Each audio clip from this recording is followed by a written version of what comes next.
All right. Well, we're live. So we're back from lunch, and we're here at the Forbes 32nd annual reunion in Orange at the Hotel Farah, and we have a and I do stress, But before we get there, I love this stuff about traveling to all these different places. Sure. I mean, like today, we went to kind of an exotic restaurant for lunch. I mean, it's not everywhere you can find Wendy's. No. Yeah. No, Wendy's. Hey, anyways, we got a guest. Sure do. Introduce him, Michael. It's Santa Claus. Come on, people. Do you not realize when you see Santa Claus? Now, you all know that Santa Claus is the head elf. Well, this proves it because the size is right. Hey, anyways, we got Santa Tucker, right? Yep. All right, Santa Tucker, where are you from? North Pole. The North Pole. I told you. Yep, it is the real one, man. Yes, man. Wave to everybody. What is your favorite 3 words? Ho, ho, ho. Yeah, tell them. I got it. Speak up and talk to that right there when you talk, Tucker. What's your favorite 3 words? La, la, Ho, ho, ho. Oh, my gosh. I'm telling you, that's it, man. That is it. That is it. Now, I tell you what. Do you have a nice list and a naughty list? I do. Yeah, I'm on the nice and he's on the naughty, ain't he? I knew that's where that was going to go. You knew that was it. Yeah, thank you. That's my buddy. Yeah. I can't win with Spangle. Your check's never clear. There you go. There you go. Well, so how long you been Santa? When I was 8 years old, I decided to be Santa Claus for Halloween. For Halloween. That was over 1,700 years ago, correct? Yes, correct. Then at my school, they let you wear Christmas accessories during Christmas, so I decided to wear my Santa outfit. Yeah. And I gave all my friends elf hats. Oh, my gosh. I bet you were the life of the party. And they would be my elves. Yeah. So what does your wife think about this career you made? Nothing. She doesn't think, I mean, yeah, you are married to Mrs. Claus, I guess. Yes. She bakes her cookies? Yep. Yeah, what's your favorite kind of cookie? Snickerdoodle. Oh, I thought your favorite cookie were the round ones. Now, have you ever heard of snickerdoodles? Yes. Every time Santa hears the word snickerdoodles, he cackles. Yep. It's so funny. Whoever names a cookie snickerdoodles? Yeah. There's no Snickers in it. Yep. And you didn't have to doodle to get the picture of it. It's right there on the package. Yep. So, Trish, Evergreen Queen Trish over here, she wants to ask you a question. Hey, guys. Okay, so what's your favorite thing about being Santa Claus? This is a G-rated show. The presents. Yeah. The presents you give, no, right? Yeah, giving presents. Right. Yes. Wonderful. What's the biggest present you ever gave? Nothing. Nothing? You didn't give Mrs. Smith? Happiness. Nothing big. Joy and happiness. Yes, joy and happiness. Joy Correct. and happiness. Very I good. think that is the best present that you could possibly give, yeah. right? What's the I don't greatest know. A gift you ever nice got from Ferrari Mrs. in my Claus? driveway might be good. Nothing. Nothing? She don't give you presents? She doesn't give me I'd presents. kick her to the curb. Who's that? Mrs. Claus. She don't give you no nothing. presents? But she takes care of you. She bakes. She makes sure the elves are in line. She helps get the sleigh ready. Actually, the best present she've ever given me is a plate full of cookies. Yeah, that's pretty nice. Good answer. Okay. Good answer. Now we all work really hard. I want to know your secrets of having such a beautiful beard. Oh, yeah, it is a nice one, isn't it? Amazon. Amazon. Oh, they say they got. Now, before we go anywhere, hang on. I want to change cameras. Takes just a second to.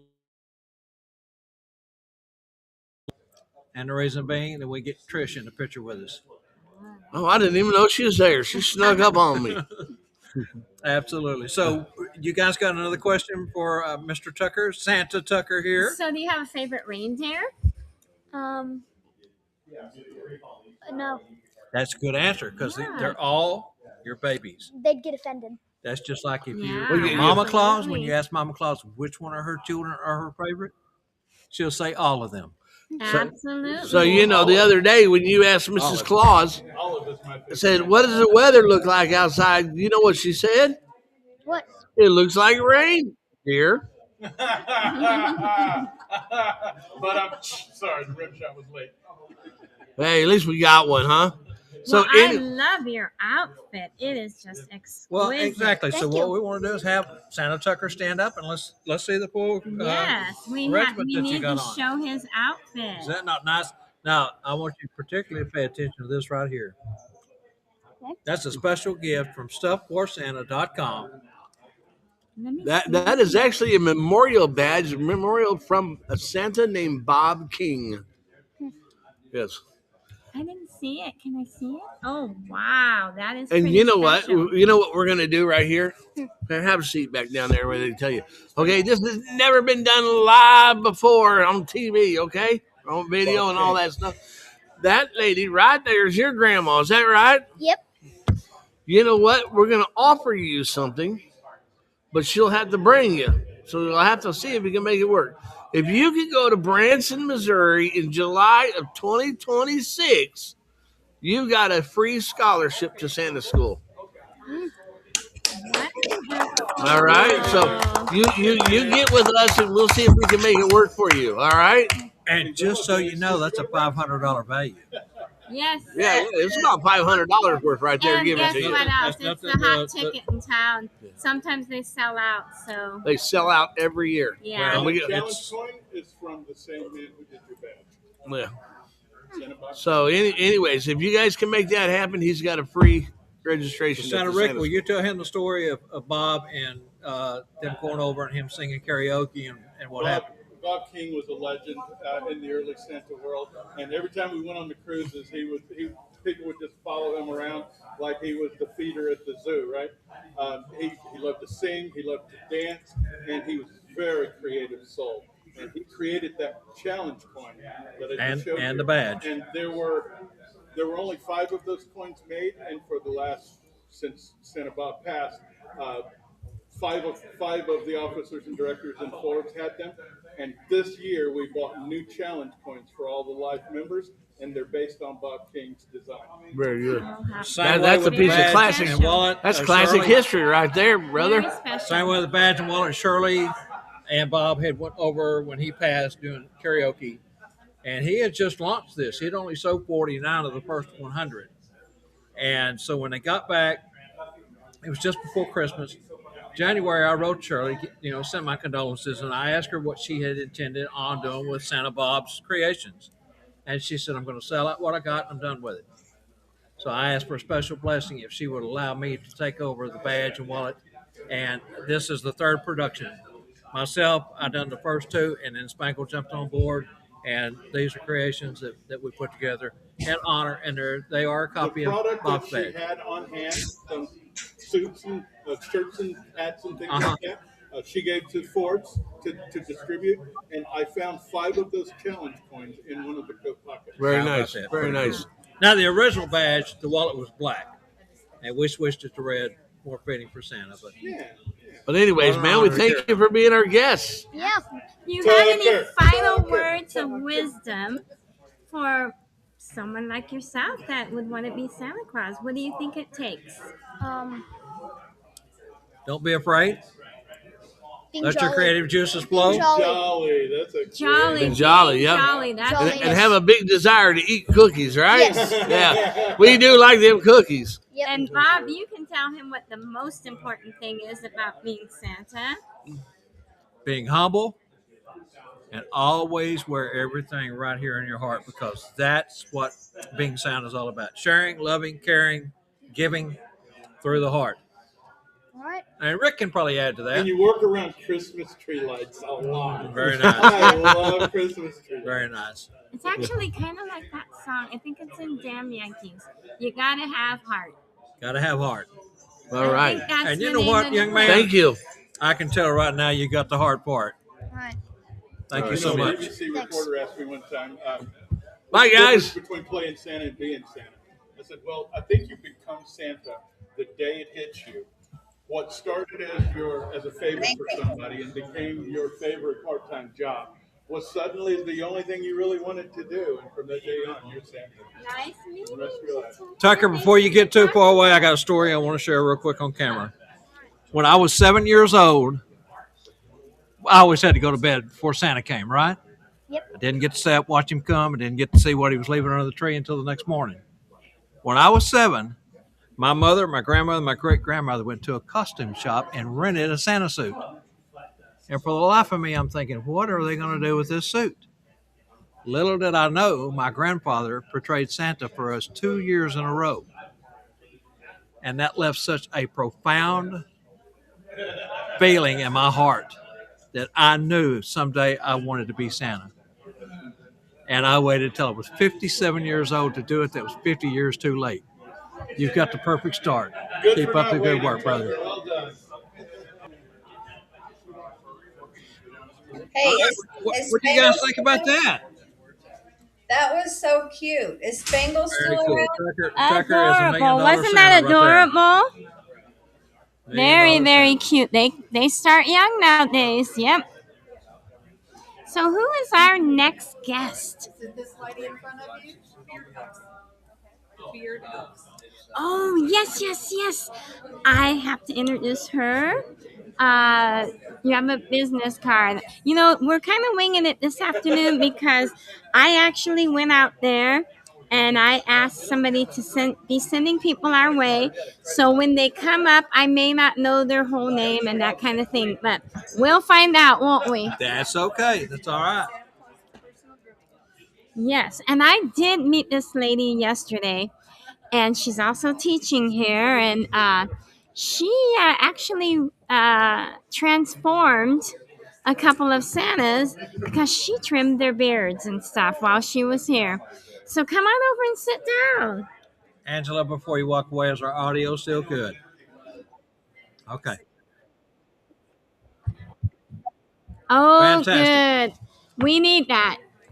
You know, we do have some audio problems sometimes, but you know what? It's always when We we're got on it the road. figured out. Yes. Our road setup. So, you know, are you here or am I here? You're here. Okay, let's bring her over here then. They need me. They need me to travel.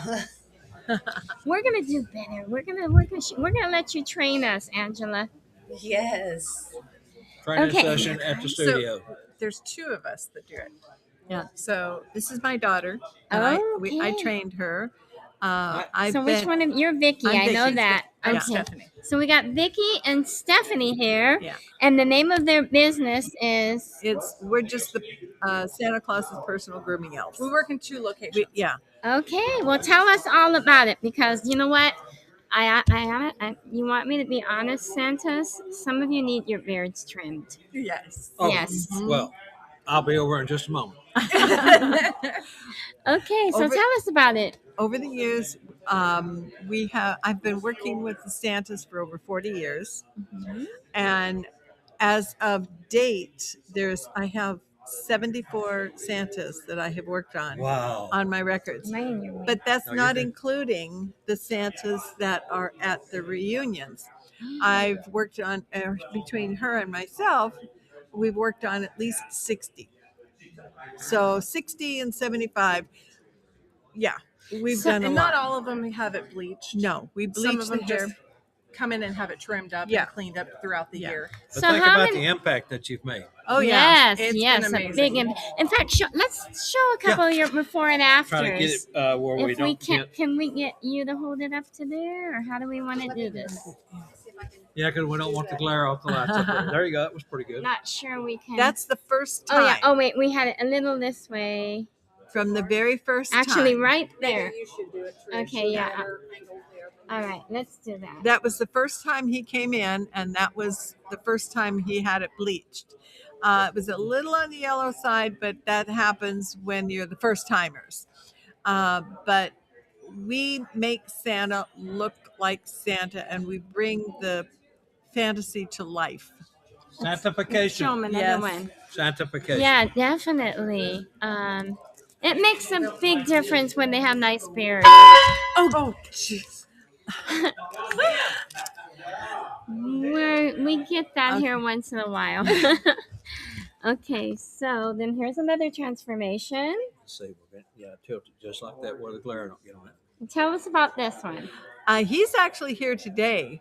I've been working with him for probably 10 years. maybe more.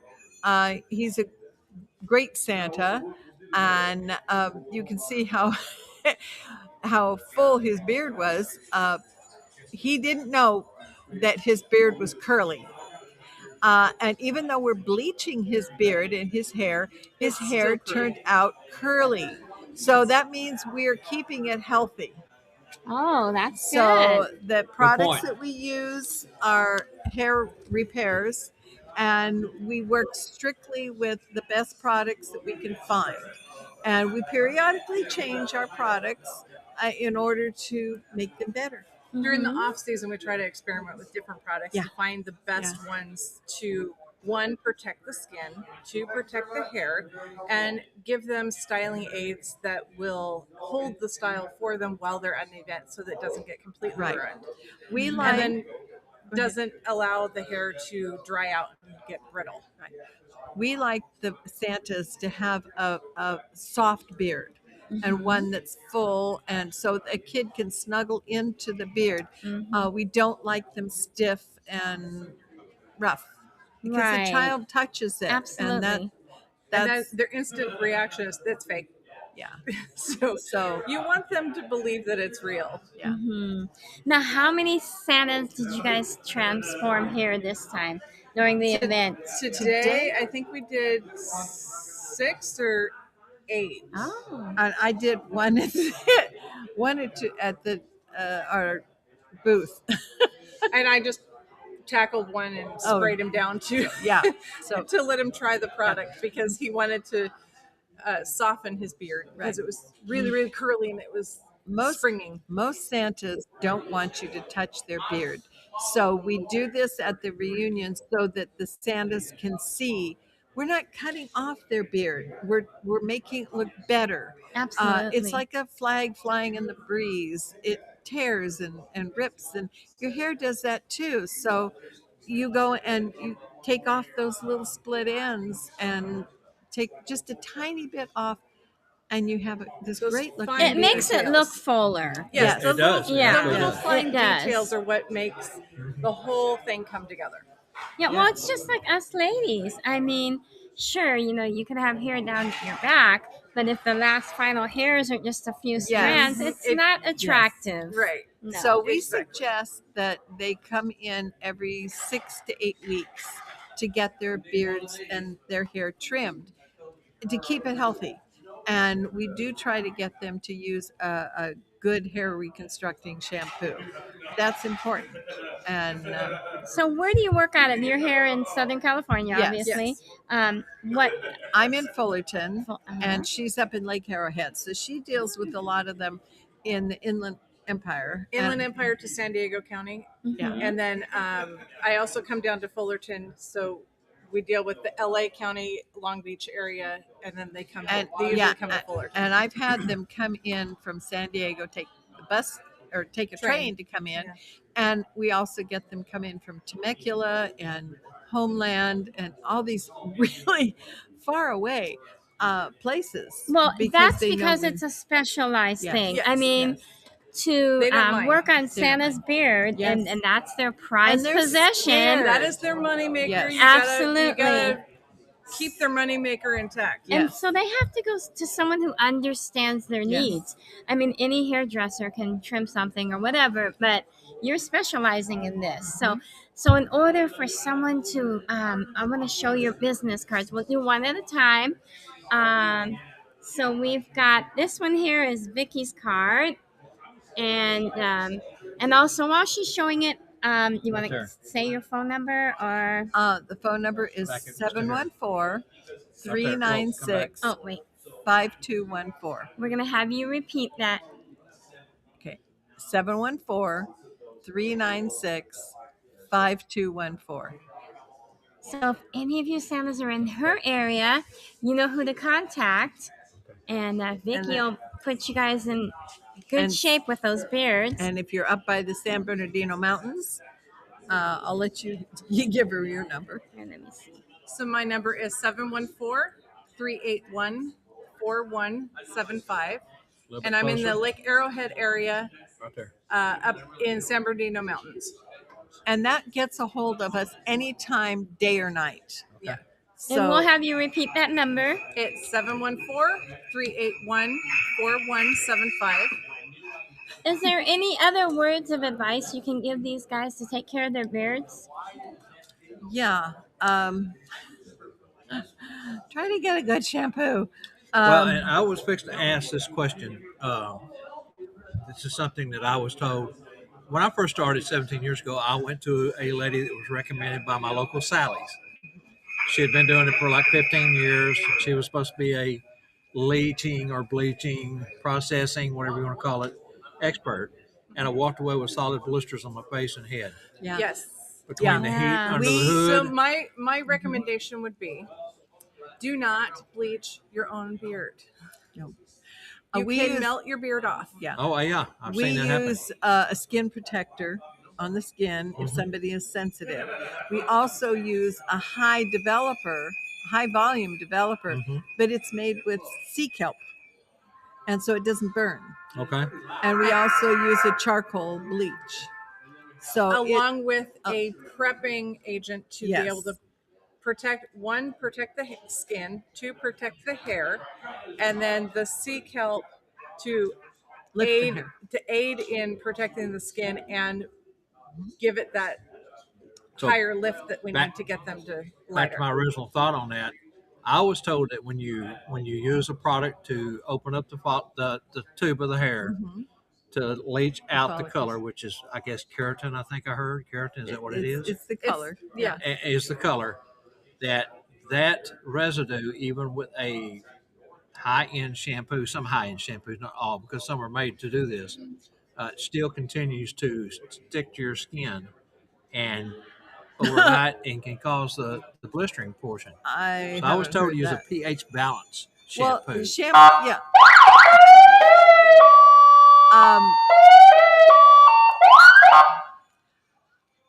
That is courtesy of Spangle the Clown. Yeah. Okay. Water is 7 on the pH scale. Shampoos can be 9 and 10 on the shampoo scale or on the pH scale. Your hair is 4.5 on the pH scale, which is a lot different on the scale. Sure. The shampoo is 3.5. You mix 3.5 with 7, and you got closer to what your hair Okay, is. that makes sense. Okay, so that's what we deal with, and we have to know the inside structure of the hair and what goes on with the hair before we do it. And how long have you been doing this? I've been doing it for 45 years. And you? She's been 35. I thought you were 35. My goodness. Now you're a Mrs. Claus too? Yes, I'm a Mrs. Oh, Claus how too. fun. How fun. Yeah. Are you? I am an elf. You're an elf. I'm an a grooming elf elf. too. How fun. So I'm both. My husband and I got married two months ago, and She's he is a newlywed. Yes, and Congratulations. Thank you. And he is a Santa Claus. And he asked me, he says, "Don't you date any of the Santa Clauses?" No, I'm safe. I look out for Mrs. Claus, so that's okay. So yeah, it was. He worked kind of- his magic on you, huh? Yeah, I've known him for 4 years plus starting to dating him. And everybody thought it was so fast, but they didn't know I was dating him. Oh, it was one of those good kept secrets. Huh? No, it was my thing, I guess. Yeah, that's okay. Everybody has their thing. So congratulations on the you. wedding. Thank Yeah, you. 2 And months. this is my wedding dress. That was your wedding. Can you stand up? Nice. Very I nice. don't know if we can. Oops. But it's got a beautiful green on the. No. It's coming from our producer back in Texas. It's beautiful. She's got a very beautiful dress. And Yeah. did his outfit match yours? It was velvet, yes. It Uh-huh. somewhat matched mine. Very but, pretty. Very pretty. Since I'm a grooming elf, we have the elf scissors on my dress. So we keep track of the elf scissors because they run with them. Oh. So, Yeah, you that's kind of No running. scary. Those elves. No running Yeah, with scissors. yeah. Definitely. So we keep track of them so that they don't run with them. That's They good. come and get them from me. So, any final tips you want to give? If you have nothing else to use on your beard, I would say go get some argan oil or some Moroccan oil and Something use that those. penetrates. Something that's going to penetrate. Oddly enough, linseed oil, which is used for Furniture, painting, all kinds of different things. but that penetrates and it won't hurt your hair. So people don't know that. I didn't know that for a long time. Well, my only concern with not knowing would be Yes. scared. Like we said, Yeah. it is our, our Yes, business, your business, yeah. and turn it yellow. No, Have you ever heard of that? Having a problem with linseed well, oil or anything like that? no. But argan oil and Moroccan oil are your better bet. Yeah. A jojoba oil is good too. Uh-huh. So they're nice. Well, thanks so much for Thank talking you to us, and very I'm much. sure the Santa community or the Claus community, I'll say, the Good. Santas out there are really appreciating that advice. Good, Well, good. Probably the most talked about topic, especially for the new guys coming into the industry. Mhm. How do I make my hair look like, white and Yes. stuff? How do I process? How do I do Yes. this? Who do I go see? Yep. So it's good for the folks here in the California area, San Bernardino, San Diego, and Fullerton, to have a source that they And can come and she's an up and coming one. So if I ever retire, she to. and Absolutely. we Carry have a on. new We have a new elf that's coming in. Yes, and Well, he's not a little elf. he's a big He's a elf. very big elf. Yes, My son is getting his license. He's 6'7", and and he will. Another buddy. Yes, another he will be a buddy, buddy. But see, the But- great thing is she's mentoring her, and that Absolutely. We'll both and be we And do it's a third lot of- generation. right. Be third We'll both generation. be mentoring him. He knows what he's doing. He's worked with the Santas Yes. before, So, right. and so he will.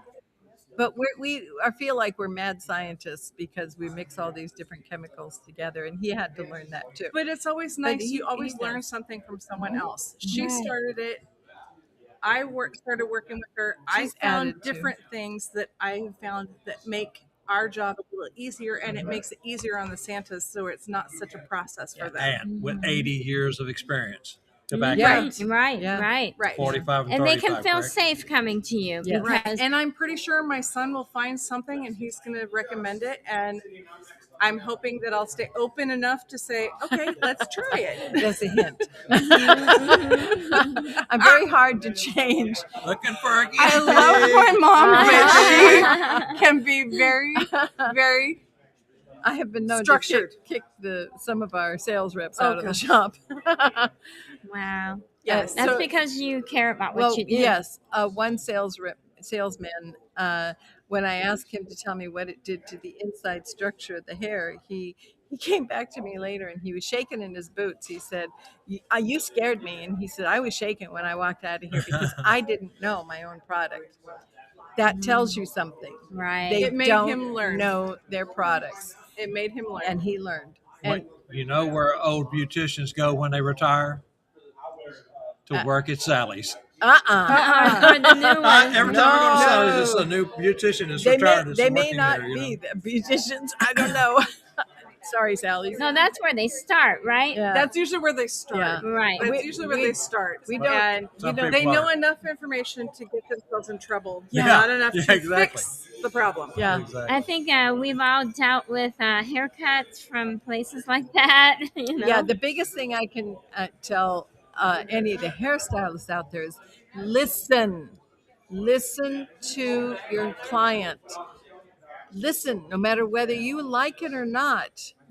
Listen to them and do what they want. Exactly. Repeat it back to them that this is what you hear, and don't do what you want. And listen to the Santas as well. Definitely. Well, that is really good advice. And okay, well, I think we are almost ready for someone else. And we certainly appreciate you stopping by and Thank you talking so with much. us. And so everyone knows now. who they can Especially if get in you're in touch the with. Southern California Right. region. So you've got a place to go. If you didn't know, now you do. Thank you. You don't know what you don't know unless you don't know it. Right? Yep. True, true. Thanks so much. Thanks, ladies. It's been lovely meeting both of you. And lovely dress and much success to you Oh guys. yeah, I wish you guys could see the full effect. It's beautiful. Let's see. I just saw someone that wanted to come over and talk to us, but Who did? he was here a minute ago, but then he walked away. But that's okay. We can keep this thing going. Do we have any questions? Yep, we can chat. I haven't. I'm off of the chat. Let me go back over to the chat.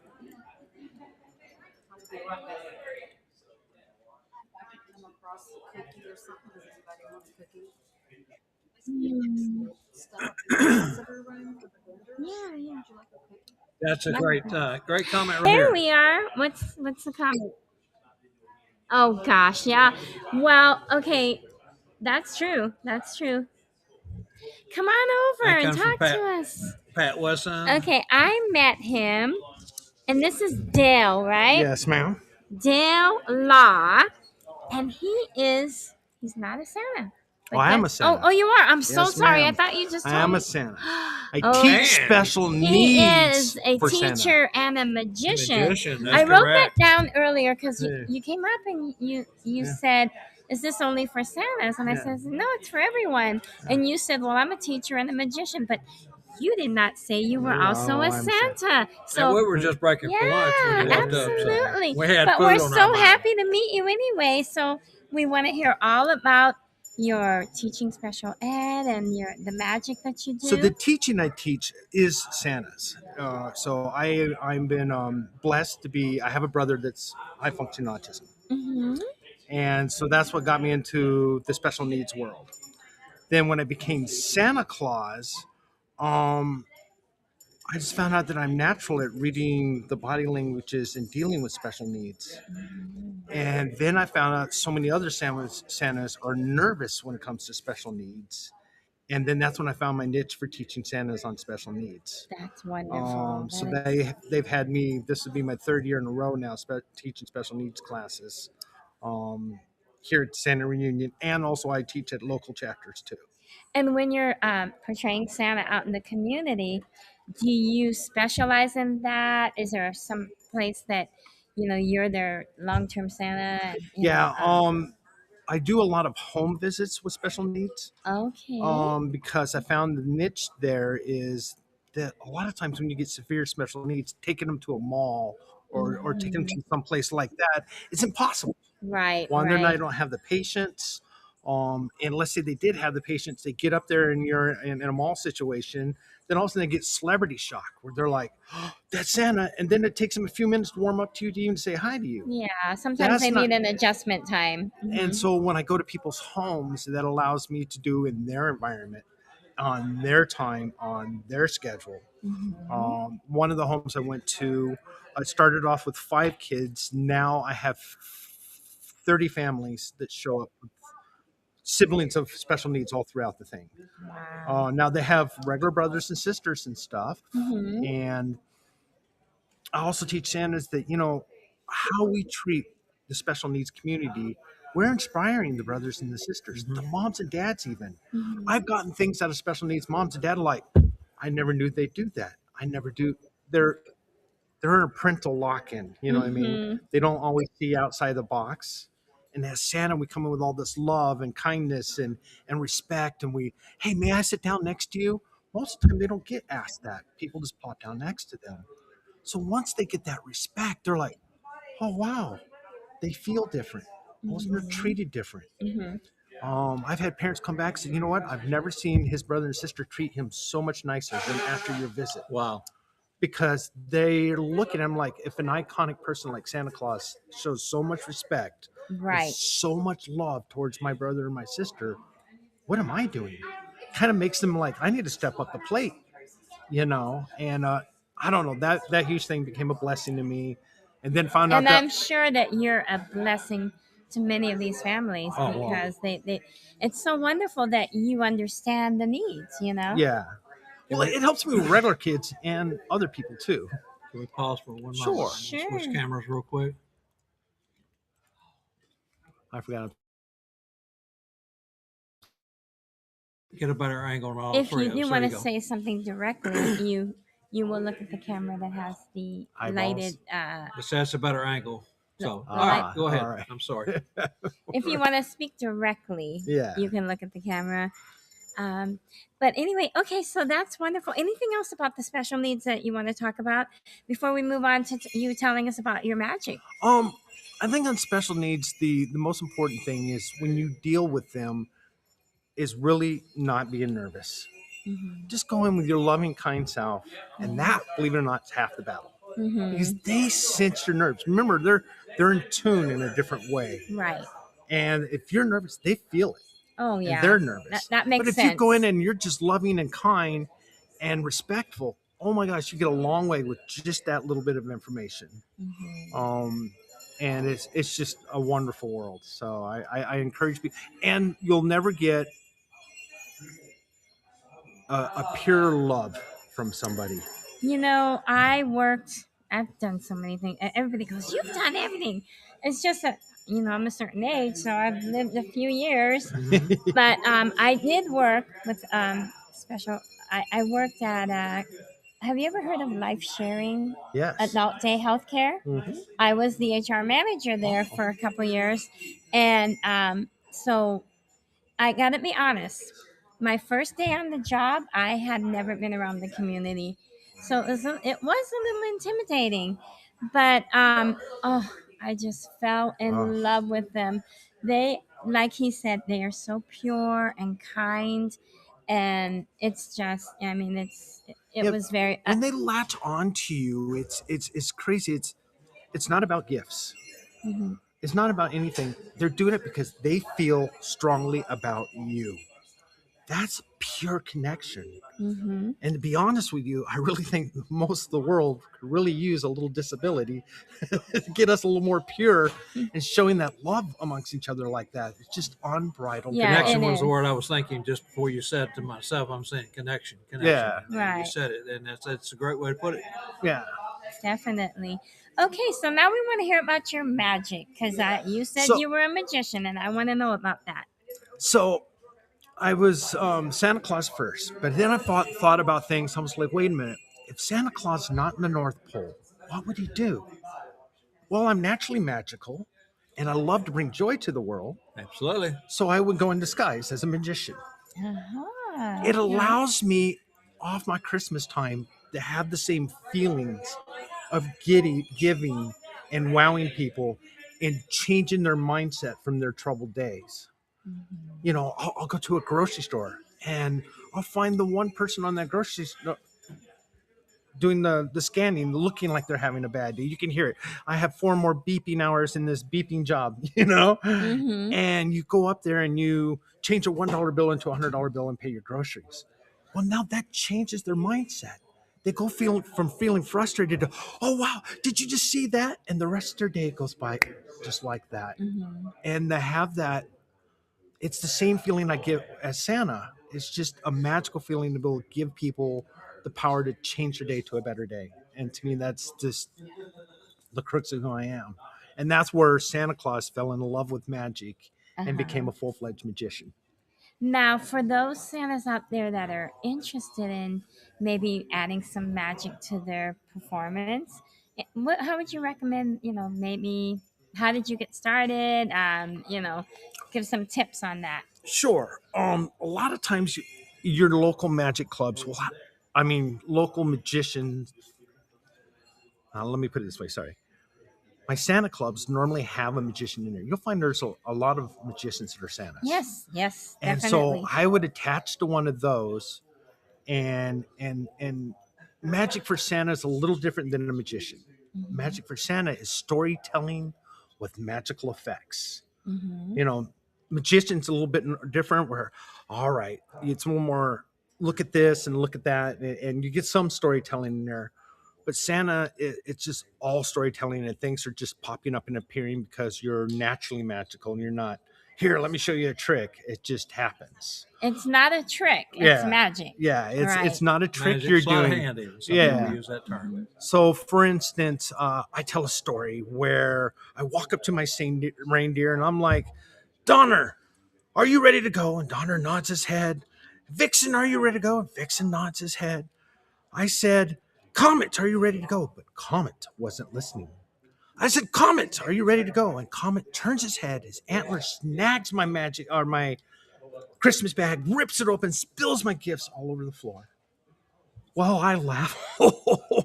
That's okay, Comet. Accidents happen. My elves can fix that in a jiffy.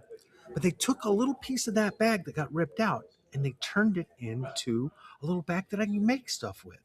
And I'll tell the kids, let's make something. I need something red. And I'll pull out a red hanky and put it in the bag. Then I'll pull my glove off. I need something white and I'll put it in the bag.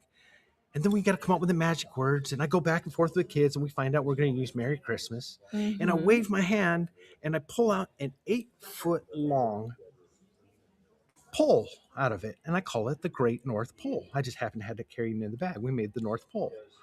And the kids love that. It's easy to do. It's fun. It allows them to look at you with wonder like, that's the real Santa. How did he do that? Right. Uh-huh. And it allows you it's just really powerful. Mm-hmm. That's great. And well, for those folks out there that might want to hire you, or do you have a business card with you we can show, or a phone number we can give? For my Santa Claus, you'll go with Royal Santas, and it's Santa Dale and Royal Santas. There you go. Royal Santas, look for Santa Dale on that one. As a magician, I go by Mr. Funtastic. Fantastic. I differentiate myself from my characters. My magician character, I wear a purple beard and a purple top hat and a very colorful coat. Mm-hmm. That way, if I'm Santa Claus, which my Mrs. Claus curls my beard. So my beard is full of curls, so it's not the fuzzy purple beard. And this is all hidden, and I'm bald. I tell my no, I don't want to take my hat off. Santa's bald, and I don't want to show my bald head. So if I happen to perform them as a magician, I'm long hair with a fuzzy purple hair. There's no way that could be Santa. Exactly. Right. And they can't tell the difference between my two characters. I've actually brought up last year a volunteer who I've been Santa Claus for 6 years for, and she never knew the difference. Oh. But I had only one thing that I almost messed up. Her name's Jenny. Love her. Every Christmas, we run and hug each other. I saw her. My whole instinct was, Jenny! And I went to go hug her. Wait, I'm a stranger danger. And she's like, how'd you know my name? I'm a magician. Right, exactly. Well, on that note, we are going to, it's time to move on with our next guest. Is there any final words you have? Yeah, look up Mr. Funtastic at mrfuntastic.magic@gmail. Thank you. Well, it was so nice talking to you. Thank you so much for joining us. We thoroughly enjoyed it. And thank you. We'll talk some more later. All right. Love you guys' program. Oh, thank you so much. Well, we have somebody waiting in the wings, and I think he's someone that some of you may know quite well. Nobody knows this guy. Are you kidding me? And so we'd like to welcome Santa Carlucci. Come on over. Hey, thank you, everyone. Thank you for having us. Carlucci. How are you, everyone? We are So we're working off this camera at the moment up here. Right up here. If you want to look directly into the camera, so you can. Let's just pretend for a moment that some of these people don't know you. Oh, well, my career had started in 1993, and I was a volunteer Santa for about 6 years before I became the guy that you see right now. And in those 6 years, I became I wouldn't call it not a career Santa, but a very knowledgeable Santa through my volunteering. And then as a result of those, I became involved in the Minnesota North Star Santa group, was one of the founding guys in that group, and eventually took over that group from in 2002 until 2009. And during those years, was involved in the early years of the first couple of national conventions. I was in 2006, the convention in Branson, Missouri happened. I was involved in that one, and I've been out here to FORBS probably, this will be my 5th trip out to FORBS. I've been involved out here for a couple of times. But most of the time I'm in Minnesota. I'm still doing typical home parties, country or company parties, corporate events, things like that. And with my partner Jenny Lynn, who I understand was earlier today. Yeah, she was. She was on yesterday, right? actually. Was she? Yeah. Right. But you know what? Send her back over here this afternoon. We were having a little bit of technical difficulties yesterday. Was she? So we TNL's not certainly. TNL without technical. Oh, I was going to say. Right. Right up the alley for us. We Right. would not mind talking to her again if she wants to come over. Oh, that's fine. She loves talking.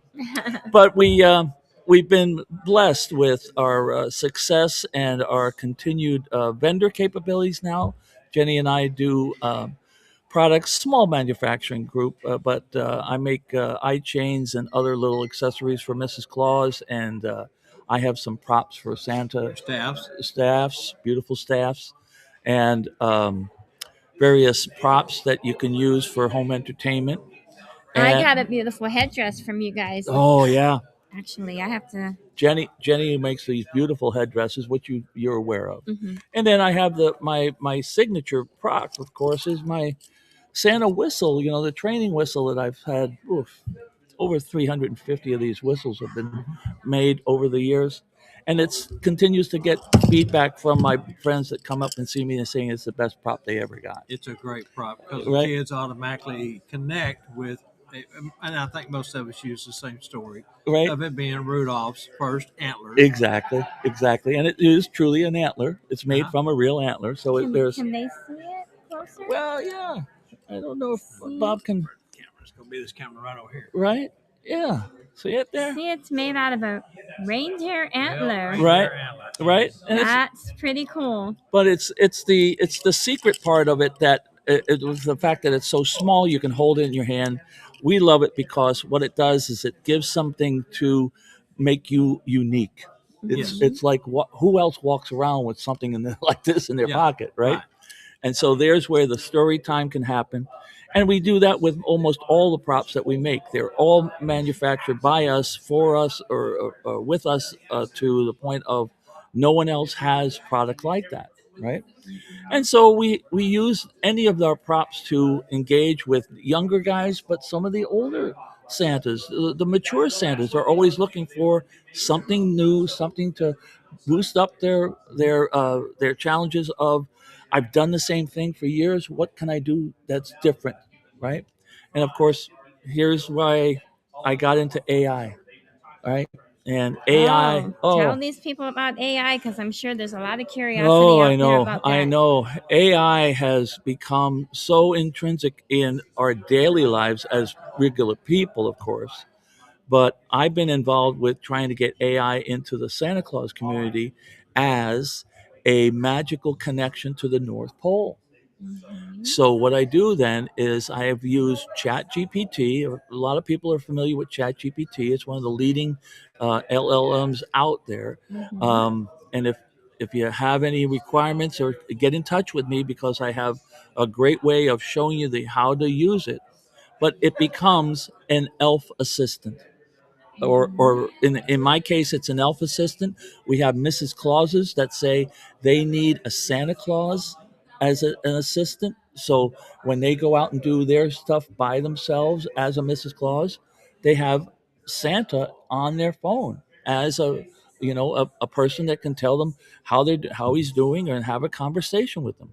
So AI has become, at least with my approach to it, I make it into a true, almost an animated character that can rely on all the information that I've loaded into him. But it's the key factor about it is the fact that it can be used for memory. You can preload all the information about a home visit, children's names, their fun, the reasons why they're on the nice list, their sports, all the information that you would gather for a home visit, and you can put it into the AI assistant. Assign it maybe the Smith family on December 7th. And then when you're at December 7th with the Smith family, all you do is you possibly tap on your communicator, tap. And when that tap happens, you can push a button on your phone and boom, here comes the chat comes up, and he knows everything about the Smith family, right? So it's a fun thing that a lot of the Santas, we had a class today on it, and the Santas were just blown away by how realistic it sounds. And it's the same old thing of how do I apply it? Well, I certainly don't just sell you a product without having mentoring. I mentor every one of the clients that we sell our products to, right?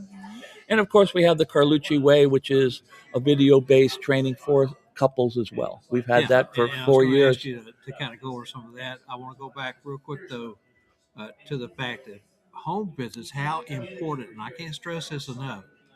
When you do home visits, Santa, Mrs. Claus, as a couple, it doesn't matter.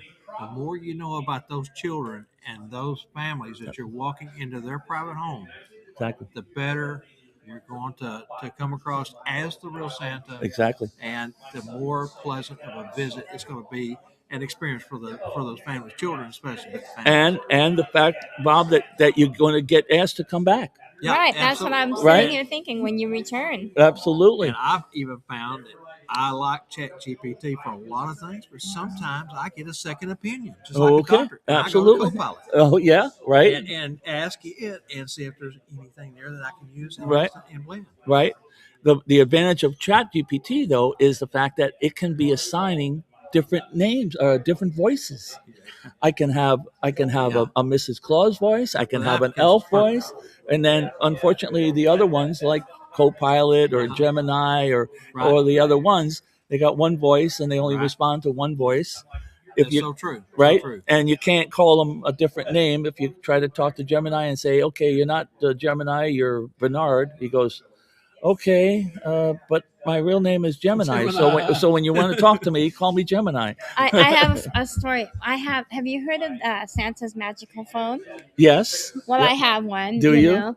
And the first time I called him, I said, I said, hi, Santa. And he said, who's this? And I said, this is your wife. He says, no, you're not my wife. I'm married to Mrs. Claus. And, he starts telling me all this stuff. So I had to train him. Yeah. He knows me now, though. Oh, good. Yeah, good. he knows me now because I have you seen my videos with my Santa phone? I have. Did you have to slap him around a little bit? I actually had to get very stern with him. I was going to say. I did because I would call him up a couple times, and he would go through this thing again. No, you're not my wife. And I said, listen, Santa, you need to know this because when I use you, I need you to know who I am. And I really had to train him and get real stern with him. Yeah. And now oh, and another thing, because the way this phone works is after you own the phone and you can purchase more minutes. Right. So he talks and talks and talks and talks because of course the company is making more money if he talks to you the longer. And the other thing is he wouldn't answer the phone right away because the minutes start when the phone's ringing. Oh. I had to train him. Oh. I said, Santa, you're not spending enough money with. I told him directly. I said, I need you to answer the phone faster when I call. Yeah. So I have him trained. Well, good. Good. And of course, we have Jenny Lynn. Jenny Lynn has her own character on her phone, and I have 3 characters on my phone. I have my lead elf, who is Elwood, but I also have a Mrs. Claus. Mm-hmm. And I say, if Jenny Lynn is not with me, I'll ask Elwood, go get Mrs. Claus for me. And then, of course, with the ChatGPT, he says, well, Santa, let me go get Mrs. Claus for you. And all of a sudden, boom, here she comes. The problem with ChatGPT, though, is that ChatGPT doesn't automatically change voices for you. So here she's talking to me with my Elwood voice, right? Not a problem, though, because ChatGPT has a very easy way of switching voices. I literally just stop the conversation and I tell the children, the translator from elf to English is not working correctly. Let me go and make sure that the elf to English translator is working. And all I do is I click on ChatGPT's voice option. Now I have to say, and boom, here comes her voice. I use ChatGPT, but I didn't know about these voices. I know. So, many people don't. And that's another reason why when you come to these events, the training is invaluable because we learn things like this. Exactly. That's exactly. right. Now, in the last couple of minutes that we have left, Carlucci, tell us about the Carlucci Way. That's something that I think everyone's interested in. Yeah, Carlucci Way has been around for 4 years now, and it's the easiest way for couples to get their training as couples.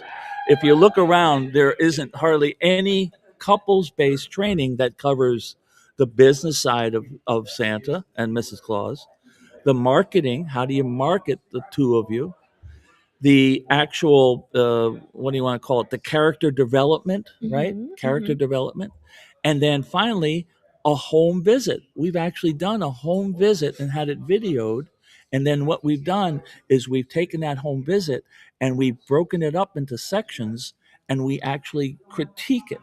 In other words, you'll see us in the action of the video, and then you'll see us in the action of in our day clothes critiquing the section, because a lot of the times people don't understand what we were doing. In other words, when we initially get to the first part of our visit, a phone call happened. Well, how did the phone automatically happen on cue? How did we do that? Right? So we show people how that happens. Right. But people love the fact that when they buy the Carlucci Way from us, it's all video, YouTube based, so you can watch it as many times as you want. And it says absolutely important, and it's full mentoring. Full mentoring. We just don't give you the product and expect you to get everything you need out of it. We want to work with you on getting questions out of that video so that you can say, hey, I didn't understand this part, or how do you use this part over here for this, whatever it may be. Because we do Santa the way we do Santa. It's not necessarily what you do Santa and Mrs. Claus as. So it's a really important way of getting off the ground with new couples, but it's also, we've had some mature families, mature couples that have come back and benefit from it because they were again looking for sure. updated new ways of doing Santa and Mrs. Claus. We never stop learning. Yeah, that's what I Right? was You gonna never say. stop Started learning. to You say never the stop same learning. thing. Exactly Never right. too old to learn, and Right. you never stop learning. Exactly right. So you really, you can get in touch with me. Bob will have the. Well, do you have a business card with you, Santa? I Otherwise, we can do. But they can always, and I think everybody has seen Jenny and Carlucci Yeah. on the show before. Yeah, yeah. If you need to get in touch with Carlucci, just let me know. I can pass that along Sure, to you. sure. Or Do he that. can drop a card back by and we can show that later. I will. But you know, I will. I gotta mention real quick. Uh, I don't like to talk about it much, Huh. but she's the baloney between the Hall of Fame pieces of bread. I know. Can you believe that? I've Oh. been sitting between Hall of Famers all day long. So when you grow up. unfortunately, I'm already grown up. No. We said that a long time ago. We said the same thing. When I got inducted, I said, wow, I didn't think I was this old to get into the Hall of Fame. Everything would happen for me. Right. Such Exactly. Isn't it humbling? Spangle was the one from the hall that Right. actually made the phone call. Oh, that's and nice. You know Spangle. He's a joker. Oh, he is. And for a week before it was officially, said you didn't believe it? I didn't believe it. Yeah. Oh, yeah. Yeah. Listen with me. Don't do that to me. And sure enough, I can imagine. But it's my honor to be in there with you. Oh, brother. bud, you're welcome. You deserve it. Thank You deserve it. You're always welcome. Right. We enjoy everything that you do. You're such a mentor and leader in this community. Hey, I'm not going to go to my grave with all this talent in my head. You've told me that before, and that is so true. And that's this program I've told you. That's why we do this. Yeah. Because if and when that time does come, well, we've got this documented exactly, for everyone. Exactly right, Bob. Yeah, exactly right. If there's a vehicle for us to get these guys up to speed, because we didn't have this. We right? did not have We this. did not have this. No. I had to Google to find out what the heck everybody how did Tim Cunningham's name come up first? Exactly. When and so Tim was the first girl I went right, and I was amazed because I had already done. She and I had already done one season together, home business and some corporate stuff, small corporate stuff, right? And I told her after the season, I said, I felt so out of place, so lost. I mean, I really thought it was going to be easier and more simple than it was. Right. There's got to be something else out there. And I just said, maybe there's a school. And I put in your Google search and sure enough, Tim's, school. Yeah. I can tell you, Carlucci went to his school about 6 weeks after I did the search. And I walked out of there with the confidence the tools in mind, Yeah. the answers I needed, Uh-huh. and from that point on, it was such a difference in my performance. And I Absolutely. met Gordon Bailey, All right. and he made And such that changed your profound life difference forever, right? in Absolutely. my Gordon life. was And so, it was a and so many others. pioneer. Yeah. No. We All need you Hall of Famers have been mentors. we You, did. We Tom did. Carmody, Tom Cordemelia, Exactly. Stephen Arnold, Right. Rex Ray. I mean, I could Right. go on and on and Yeah. on about the So people that's had an influence. I hate to interrupt, but since you two are Hall of Famers, and I'm sure some people out there aren't familiar, the new Santas and that. How long has it been around? Tell us a little bit about Oh, I don't. being a 15th Santa year. in the Santa. 15th year. 15, I think. 15 Yeah. years. Phil Wenz is he's the last living historian that I can call a friend that's in this industry to do exactly what we're doing right now. He's the one that has created this event to the point of recognizing people's contribution to the community. Okay? That's what his main job was. And the start of it with Jim Yaling's family and Right? C.W. Howard bringing them Absolutely. in. Absolutely. So every year, it's once a year that they nominate, Exactly. or actually they don't nominate because they actually decide. They The committee. Yeah. It's a So committee. you're already. It's not like you're running for it. They tell you. Well, you do have to be nominated by someone. You're nominated. And the rules changed a few years back, and last year they really started implementing those rules. Used to, you could get nominated, and they would look at it. And you've probably been on the committee. You can probably speak more to it than I can. Well, it's not. No, I haven't been. No, I was nominated on the old style in the old style, and I know that there's been, like you say, a lot of changes. I haven't been privy to it, but Phil and his group have always done a fair job of evaluating the numerous number of entries. I heard there were over 100 entries. So you're last year. nominated by someone. 150 is what I was told, Was it? and I also was told closer to 160. Okay. But because of that everything had changed Right. as far as the requirements, Okay. that only 41 Okay. submissions met their criteria. Oh. criteria. Okay. All right. Yeah. And I know personally, I found out since Uh-huh. that there was, how many pages was it, Carol, that they sent in? Randy. 55 pages that they sent on me alone. Oh Lord. Wow. And I know that a couple of years ago when Jeff McMullen went in, Uh-huh. Lauren Jensen had submitted him, Uh-huh. and it was 18 pages. And Phil called him and said, "Lauren, nobody's ever sent 18 pages in. Are you crazy?" So I mean, it's going to get tougher. And tougher Well, and who tougher. knows? It's going to There be was tougher. 15 taken this year. Yeah, Normally who it's knows? around 7 to 9. So. Yeah. So because honestly, I know you guys are old timers, okay? You know about all this. We've got some new people out there that don't know anything about the Hall of Fame. We have some viewers who are not in the Santa community who don't know anything about it. So Well, it's based quite off an your- honor. And also, they are also nominating Mrs. Clauses now, aren't they? Yes, I absolutely. guess. Yes. So- Yeah. They're couples. Because I know Those This couples year. are in. Yep. a few others that I've seen. Yep. But it's Yep. all based off of the difference that you've made. Yep. In the community. And for a quick interest, I really think that TNL played a part in mine because yeah. it was something that wasn't being done. No, So no. I did something different. Absolutely. Texas Absolutely. State Santas, Yep. Sat Bobs. I mean, Yeah. I've done different things, and I think it's accumulation of everything that you Right. contribute to. But the it is community. absolutely. I know that Phil and I had talked. It is absolutely your contribution. Yeah. Right. That's the Right. number one thing. Okay. Your contribution of your time and effort into helping others. That's what the real true factors or the number one factor is Your going to service be. record, Your for service instance, record. yeah. Exactly right. So Yeah. for a new Santa or a young Santa out there that aspires to Yeah. one day Well- join you two Hall of Famers, Well, I want a tip from you, and then I want a tip from you, Bob.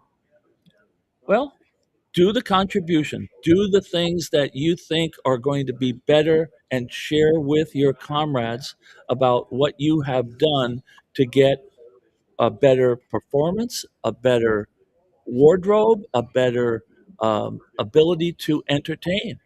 Because when you do that, and you get to that point, possibly your knowledge and your contribution is going to be another feather in your cap toward that long-term thing. I mean, I got what? I got 32 years, and you got how many? 17. So I've 17. got half of what you got. Right, but still 17 years. It's But not there's like 17 quality years. yeah, You could exactly, be a Santa for 30 years and not have exactly, contributed with someone that's only been doing it 10 years. exactly right, Stability helps, I think, too. exactly. I've been at the same mall for 13 years. Right. It's a three-tier mall. Yep. 150 plus stores. And, Sure. And Sure. I see 10, at least 10 to 12. But then with with the Hall of Fame responsibility comes, or I should say, with that moniker, there's a real, in my case, there's a real heavy give back requirement. Now that I am a Hall of Famer, I am not going to be sitting somewhere with a little sticker on my shirt that says Hall of Fame. Okay, it put more pressure on me to be even more aggressive about giving back. To lead the way for these young people. Right, exactly, exactly right. And that's what I know. That's what he believes in myself, because again, Gordon Bailey beat in my head. Pay it forward. Pay it forward. I'm going to help you. I'm going to advance you. For the average guy that doesn't get help, you're probably going to take 3 steps up that ladder. Just remember to be kind to those folks when you pass them. Yeah. Because at some point they may pass back past you, and you want them to treat you the same way you treated them. Exactly. I think we might have some questions coming in. Well, I don't know. It it's seems just a comment that Angela was making about our audio was good. And okay. She, yeah. We were having audio issues, as like I said, we always do. Right. Oh, okay. I thought we might have had some people wanting to ask more questions. Right. Right. Randy Wagner says, hello, everyone. Congratulations to all inducted into the Hall of Fame 2025. Thank you, Randy. Thank you, Randy. And Randy is a prime example, and I have said this time and time again. Yeah, yes. Randy is always the first one to step out and congratulate. Yeah, and congratulate. Absolutely. Never hear anything negative come out of Randy's mouth. Yeah, he's a good man. Where'd my cursor go? We got anything else there? Let's make sure we don't have any more. Let me take this one off. Before I put it up, I'll hover over it. That's just one from Angela AJ. Yeah. Well, I guess this might be a little bit important. Kind of what we were just talking about with mentorship. And I think it's important to mentor people, the newcomers. You know, I think that would be probably something we that have to. Right, absolutely. Because we're as Santa Mel always says, we're the keepers of Christmas magic, and it serves the community, the children and the community, if we were all on the same page. Right. Because I know for a fact that we have a Bass Pro really close to my mall, and they'll take them to see a Santa at Bass Pro, and then they'll come over and ask me a question that the other Santa might have told them. Oh, dangerous, isn't it? Wow. And so you know, if you're on the same page, it looks really good. Yeah. And then there's sometimes they trip you up because you'll say, so, you know, what would you like for Christmas this year? Well, I just told you the other day when I was at Bass Pro. Well, I just want to make sure you didn't change your mind between then and then. There you go. I want my list to be current. All right. There you go. That's a way out. So, I mean, these. That improvisation, Bob. Improvisation is, and you got to have that skill so quick, right? So that you don't get caught, right? And so there again, how do you get that to the younger people? How do you get that information to those younger crew? You got to mentor them with that kind of thing. You got to be able to provide that. But like I said, sometimes they won't have a clue as to whether that's sitting out there or not. You don't know until you experience it, right? Yes, absolutely. And how do you share your experiences? that's one of the toughest things that you can do, right? Training, right? And one-on-one, and just And Randy says the same thing right here. You must give back to Randy's saying absolutely support and give back. Absolutely. Yeah. Yes. Well, we have someone else coming over that we're gonna want to interview. So, Right. Santa Carlucci, do you have any final thoughts? Like I said, Bob. Bob, and to all the people there, certainly get in touch with me. Jenny and I are very willing to work with any of you out there that are interested in doing any of the AI stuff specifically right now, because it's going to come on so strong this year. I know it is. But certainly get in touch with us about the Carlucci Way and your education continuation, because we can help you with not only online video but also the mentoring. So thanks for everybody. Thanks for having us, everybody. Well, thank We you for have a quick talking with question here us. from AJ. Is Uh-huh. Carlucci and Junie teaching at SOS this year? No, I don't think so. I don't think he has spots available for us this year. You know what? Each year it gets harder and harder. That's It a ticket is. that's getting hard to get. It Continue is. to RIT. You know, Joe Barney is coming, and you know Joe. Oh yeah. Oh yeah. Yeah, I had the honor of watching Joe back 2016, I think it was, at the Lone Star Santa Roundup. Right. 3 hours keynote speaker. Yeah. Oh my God, I was so sore the next day. Right. I And laughed that's so what he hard. does. He entertains. For Right. those of you who don't know who he is, Joe Barney, he's actually the White House Santa Claus, right?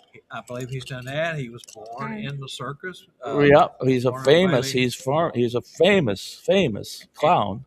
With Clown. And the crazy part is I think he's the biggest person in his family. Oh, that's All another of his thing. family are All little people. all small, Yeah, all right? small. Yeah. Okay, well, I think we've got a lot of good All right. information from this interview. Bye, everybody. Yeah, love you, brother, as All right. always. Thank you. Thank you. Thank you so Thank you, much. sweetie. Oh, Oops. there we go. You got it? Okay, now we have a young lady here. Her name is Deb Wallace. Come on over. Was it Wallace? Yes. Okay, good. I got it right. Come on, sit down. Well, and we interviewed her yesterday, and I want to apologize so much. We were having issues with those little button microphones. Oh.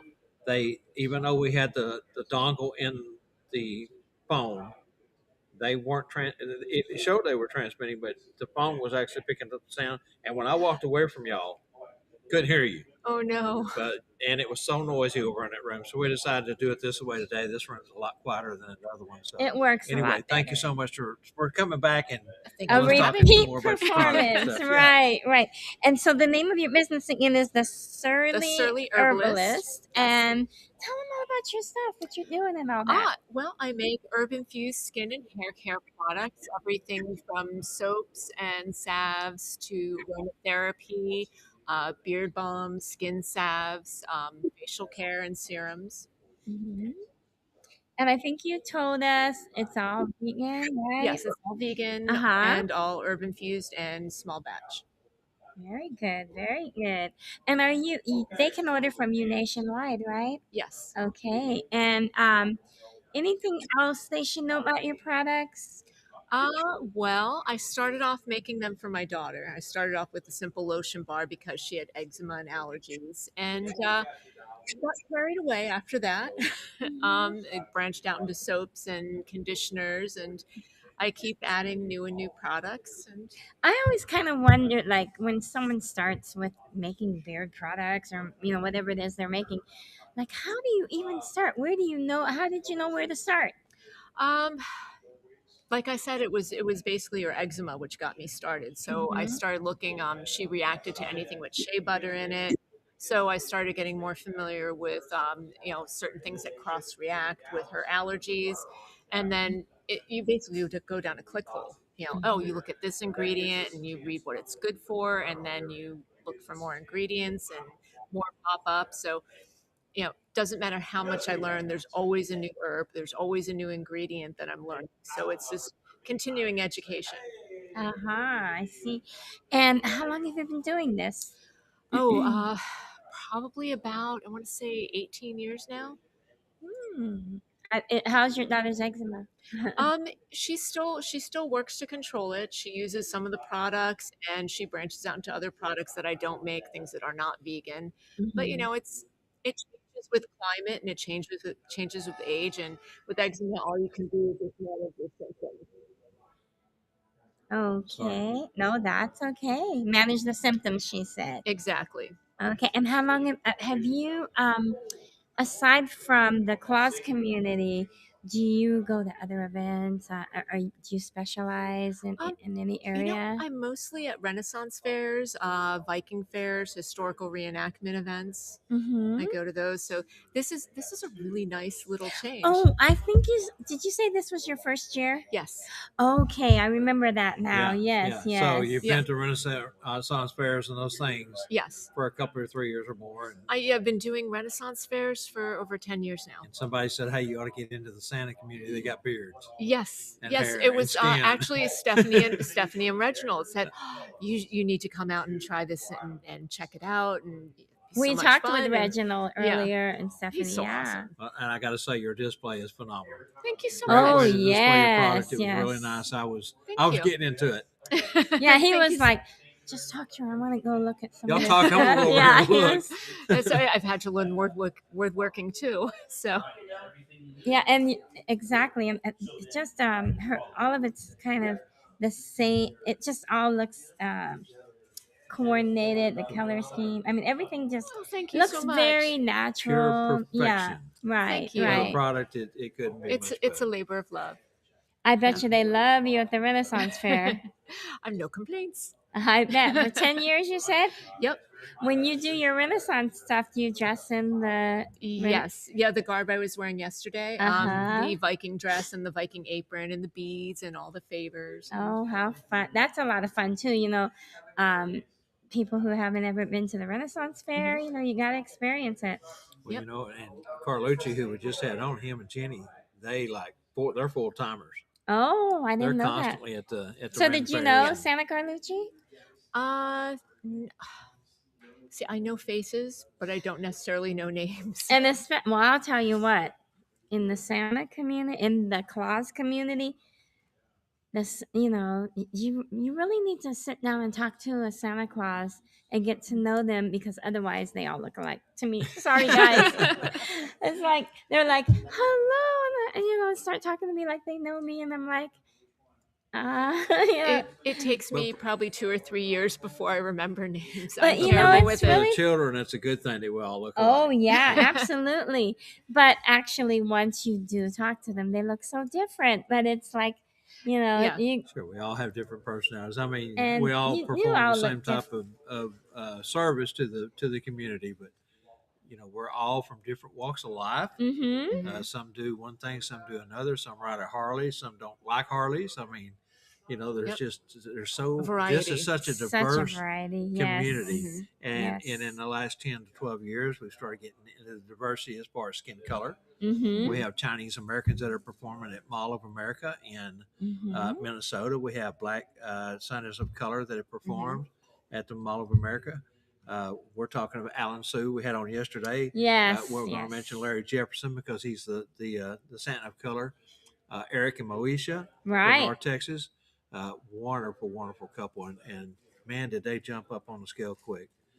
Oh well, and, you know, the very first time I met Mo, she had on, but I gotta tell you, that woman, well, they had the outfits. Well, they're retired military, both in two separate branches of the military, and so they've got the money to spend. A lot of folks, you buy that first cheap suit, you wear it a couple of years, put back 10 or 20% of what you make, and then invest into a little bit better suit. It takes you a few years to get to the really high-end suits, and then once you've got a high-end suit, you want another high-end suit, and you want different shirts, different vests to go with it, and it becomes a heck of an investment.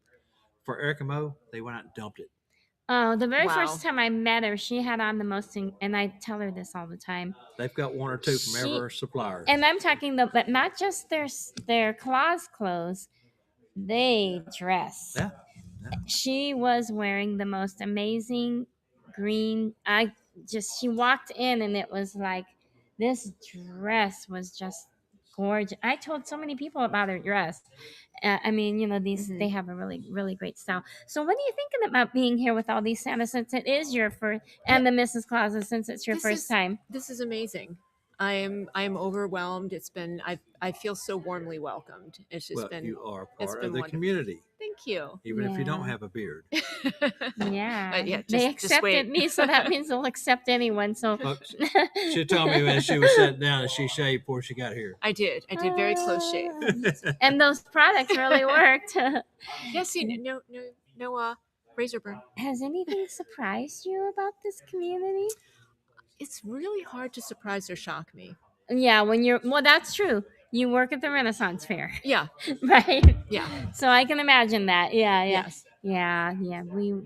Because we are a very excuse me, we're an eclectic group, some of us, Yeah, you know. and like I said, we come from all walks of life, so And that's but why we I feel all so at accept home each here. other for who we That are. that has to be Exactly. it, you know, definitely, because I know quite a few people who are involved in the Renaissance, you know, and absolutely, we definitely fit in. Yes. Yeah. So is there anything else you want to tell our folks out there? Or did we show her? We haven't shown her card yet, right? Did you bring your card with you? Oops. You know what? I I might. did not bring a Did you card. give me one yesterday? I'm not sure if I did. Let me see. I think behind the glasses. I'm gonna look because I might have her card. And while we're doing that real quick, we mentioned Bo, and just to let you know that Elliott's will be at Oklahoma City, North Bow Cornerstones next weekend. They will be attending, and we will get them on camera next week. So Maybe not. Yeah, maybe not. Okay, I don't have it, but we certainly have someone that can use her voice and tell you how to get in touch with her. Yes, you can find me on Facebook and Instagram at Surly Herbalist. You can also find me at surlyherbalist.com. And we need you to spell that because some people may not know how to spell that. That is true. Or Shirley? Well, the whole thing. Well, Surly. Yeah. SurlyHerbalist.com. And as I said yesterday, go back to Airplane, the movie. Don't call me Shirley. Well, thank you so much for your time. And we've got someone waiting in the wings that we're going to talk to again. And thanks again for redoing our interview. My pleasure. Thank you. And much success to you in the future. And hopefully we'll see you again. Absolutely. Okay, so we've got a beautiful lady here waiting that I think some of you may know. Yeah, she spoke yesterday, Some but of we you want to may redo know. it again because, again, Carla, you probably told Look her, at you know this that TNL dress. over there, they can't get nothing right. Look how beautiful she looks. Did you see her earlier though? In that white. Oh, incredible. She had on the most incredible winter white Mrs. Claus outfit, and it was gorgeous. She was rocking it.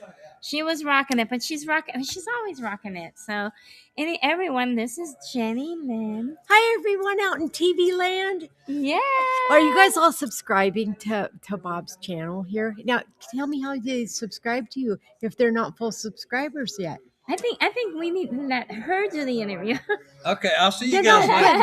But Bob, I don't know that they know how to do that. Subscribe thing. No, you're right. You're right. Yeah, if we're going over to YouTube, the Tuesday night live show, 12:25.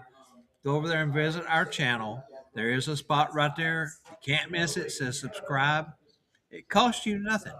And I have to say though, I'm so glad that you said the whole thing because honestly, the first time I looked up Tuesday Night Live and other things it's amazing came up. because when we chose that name, we kind of did some research on it. And there was a couple of that was using just Tuesday Night Live, and that's why we went with the Tuesday Night Live show. Mm-hmm. A lot of them don't have the show, some of them do, but it blows your mind when you get to look at now. There is and it's not just Tuesday; it's every night of the week. Mm-hmm. Monday Night Live, Tuesday Night Live, so forth and so on. So they're copying again, it doesn't cost anything to click and give us a subscription. Yeah, it does help us out. It helps get our algorithm out there, and it also helps us. Hi, Randall. Sorry. Woo. Said hi to Randall. Where's Randall? Oh.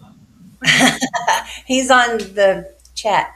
Anyways. I'm like, I thought she was talking to someone. I'm like, I don't see Randall. Goddess herself speaking. No, I know. So, right here, let's see what Randy's got to say. Yeah. Randy. Hi, Jenny. Hi, Angela Mack.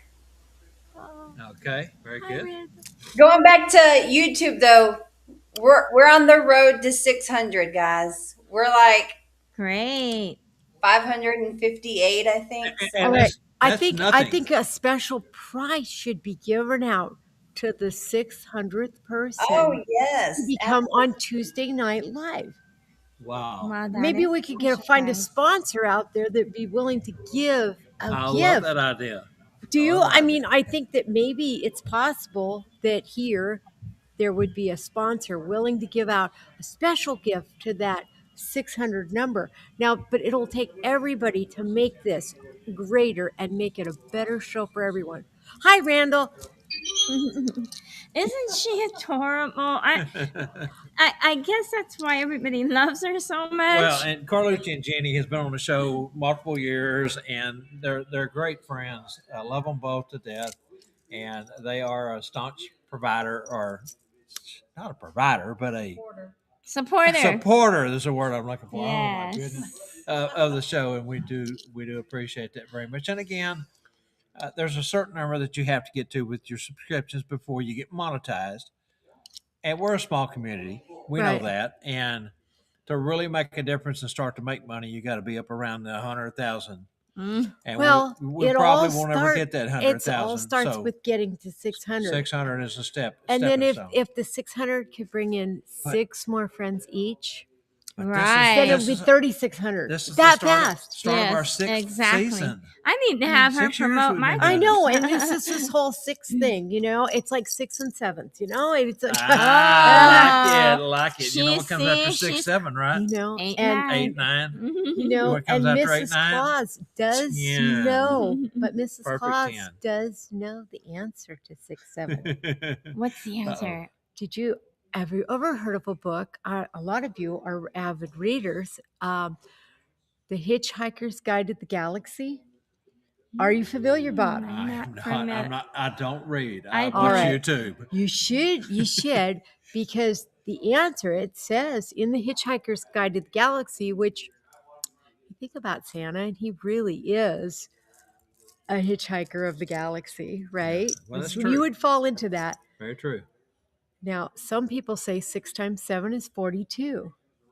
42 is the answer to the universe. Ooh, what a It is connection. everything. Wow. So Now you've a lot intrigued me. of people don't understand that because they haven't read that you will get all the answers to the galaxy if you read that book. There you go. Interesting. So everybody run out to your local library or your bookstore. That or would even be look it my up on challenge Amazon to and get you. a copy now. That would be my challenge to you, Bob, to read that book by the time we get to SOS. Oh my goodness, that's not too far away. No, it isn't. So I Comes got- up faster than you I think. got a long way right? to travel between now and then. And it's free at your local library, where a lot of Mrs. Clauses hang out. Yes, it's definitely Well, right. You know, my wife's not going to let me go then. Well, Too that's many all right. other Mrs. Clauses, huh? Just saying that. Not without me, baby. Oh yeah. But what I'd like to talk to you today is just the fantastic gathering that has been here. Absolutely. And yeah. Forbes is a kind of an interesting group of people from California. And this organization's been going on for quite a long time. When you do visit Forbes, in the past when I've visited, they've given away cruises. I know, it's hard to believe. Well, I saw the array of gifts they have in there. I know. Tonight is like the big dinner, the- and there's all kinds of entertainment. Carlucci and I, we went to the pirate show. I bet that. Well, Oh my I've God. seen it before when I used to live out Did here. you? Yeah. Because with the pirate show, there was this gal there, and she was on the silks, and she was hanging by her ankle by a silk, and there wasn't even a knot in that. And she was hanging up, and she was dropping like 12 feet, and I have the best picture of him with his mouth open wide going, because he was amazed and just right? dazzled. Mhm. Unfortunately, we were on the yellow team pirate, and they were not the good guys, Well- but that was okay. There was a lot of fake fighting. There was waterworks. There was light up skull glasses. There was, we got our drinks in a light up skull glass. And the chicken, if you like chicken was huge portions. It was great. Santa Allen organized it all, and He's nobody done such a fabulous job. fell off the bus. Nobody got injured at all, and that was a great accomplishment for him. Mhm. And he really has put a lot of heart and soul into he's this. done an amazing job But with this event. each one of the Santa Claus gatherings are so important. If you are a lone Santa out there, I would encourage, find your local and then travel to another one to get.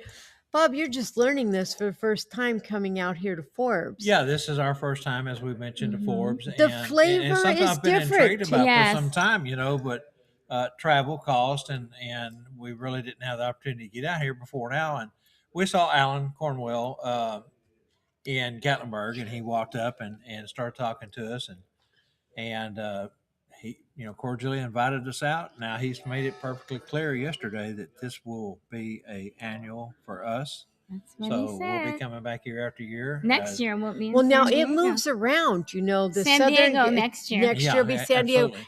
and I think they have 5 sections that they moved to. Uh-huh. Last year we went and it was at Palm Springs, and Right. it definitely had a Palm Springs kind of flair. Uh-huh. I don't know if you know about the airport out there, but it used to be owned by the military.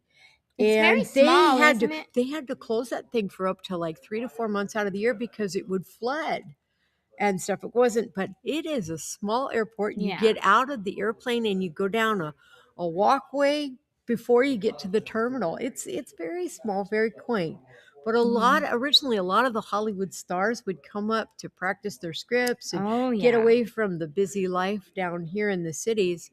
Although I will say the traffic has been pretty good. It hasn't been crazy. We've been to a few Santa gatherings of one type, and people drive crazy. We went to one and they were driving like they were in the Indianapolis 500, and that was kind of spooky. And that was down in Well, your I neck of the love woods. driving in California because it's either north and south or east and west. Pretty much, you know where you're at, and if the mountains are there, you're going north, and if the beach is there, you're going south. That's all you need to know not to get lost in California. And if you get lost, you just get on a mountain and look down, figure out where you're at. Or get on another highway and just take off because there's so many highways. Take your pick. So many highways. Oh. So you mentioned something a while ago. I kind of want to go back to. You're talking about the pirate show and Carlucci with his mouth wide open. That takes me back a few years ago in Branson. Which one? Well, we went to one of the shows that Spangle was always so gracious to take us to. Right. And they got Carlucci up on stage. Oh, that was at the Clay Cooper. Western setting. The Clay Cooper show. Yes. At the Clay Cooper show. And I That laughed was so hard at so this man over funny. here. Carlucci is sitting across the way. He's sitting across watching because us. he always That likes to saloon do door, the fruit though. thing. That saloon door. Oh, that was planned. Yeah, well, we know it was planned, but it was. You could not have found, 1,000 people in the audience. You could not have found a better person than Carlucci to go up there and interact and play.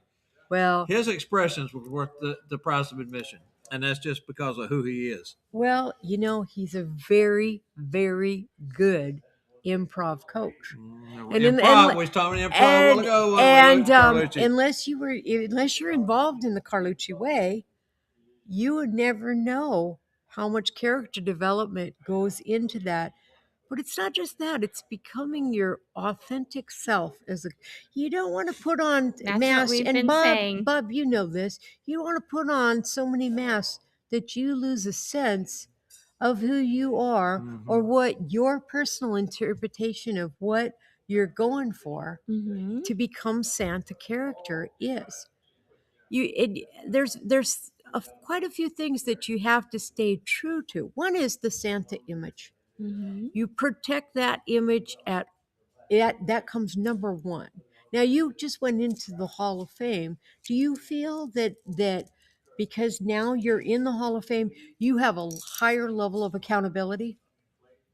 I think probably in the eyes of a lot of the Santas that in aren't your in eyes. the Hall of Fame. I'm see talking it that about way. your personal. And Carlucci and I just talked about this. Right. Being the keepers of Christmas magic and upholding the tradition that has been laid down for 100 plus years, 200 years of folks who came before us.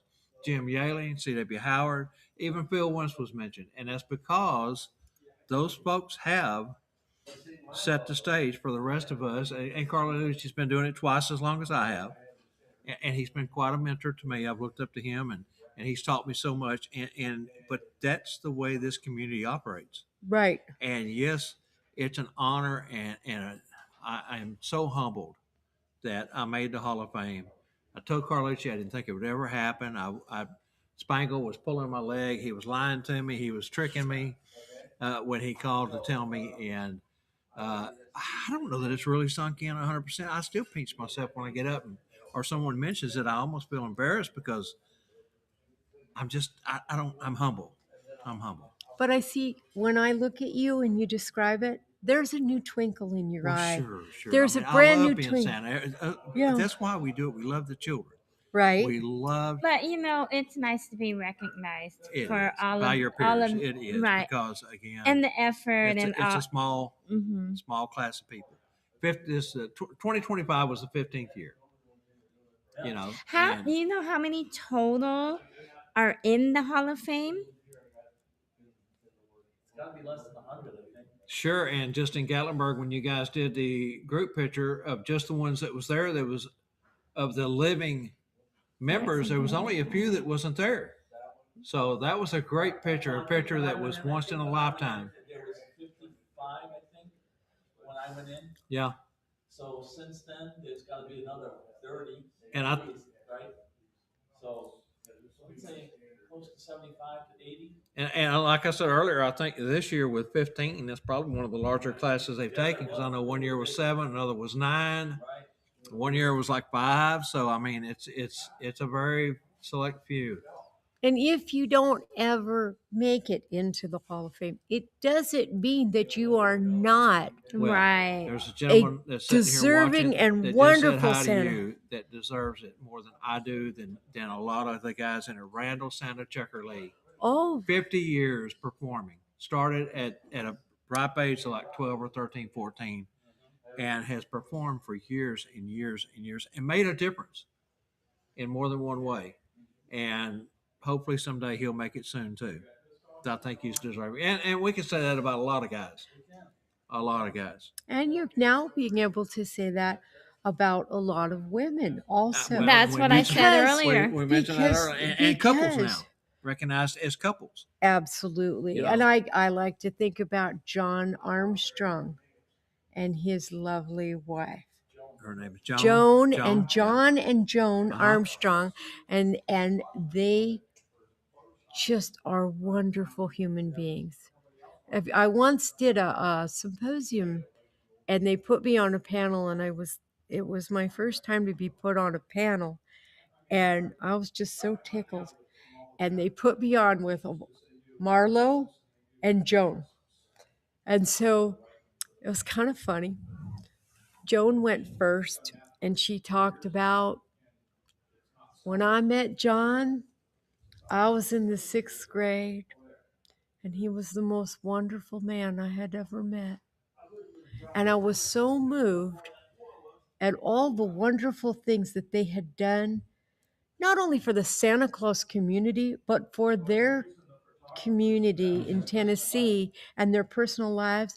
I don't know if you guys know how fabulous those two people are. They are. Do you know that they've adopted just a ton of boys?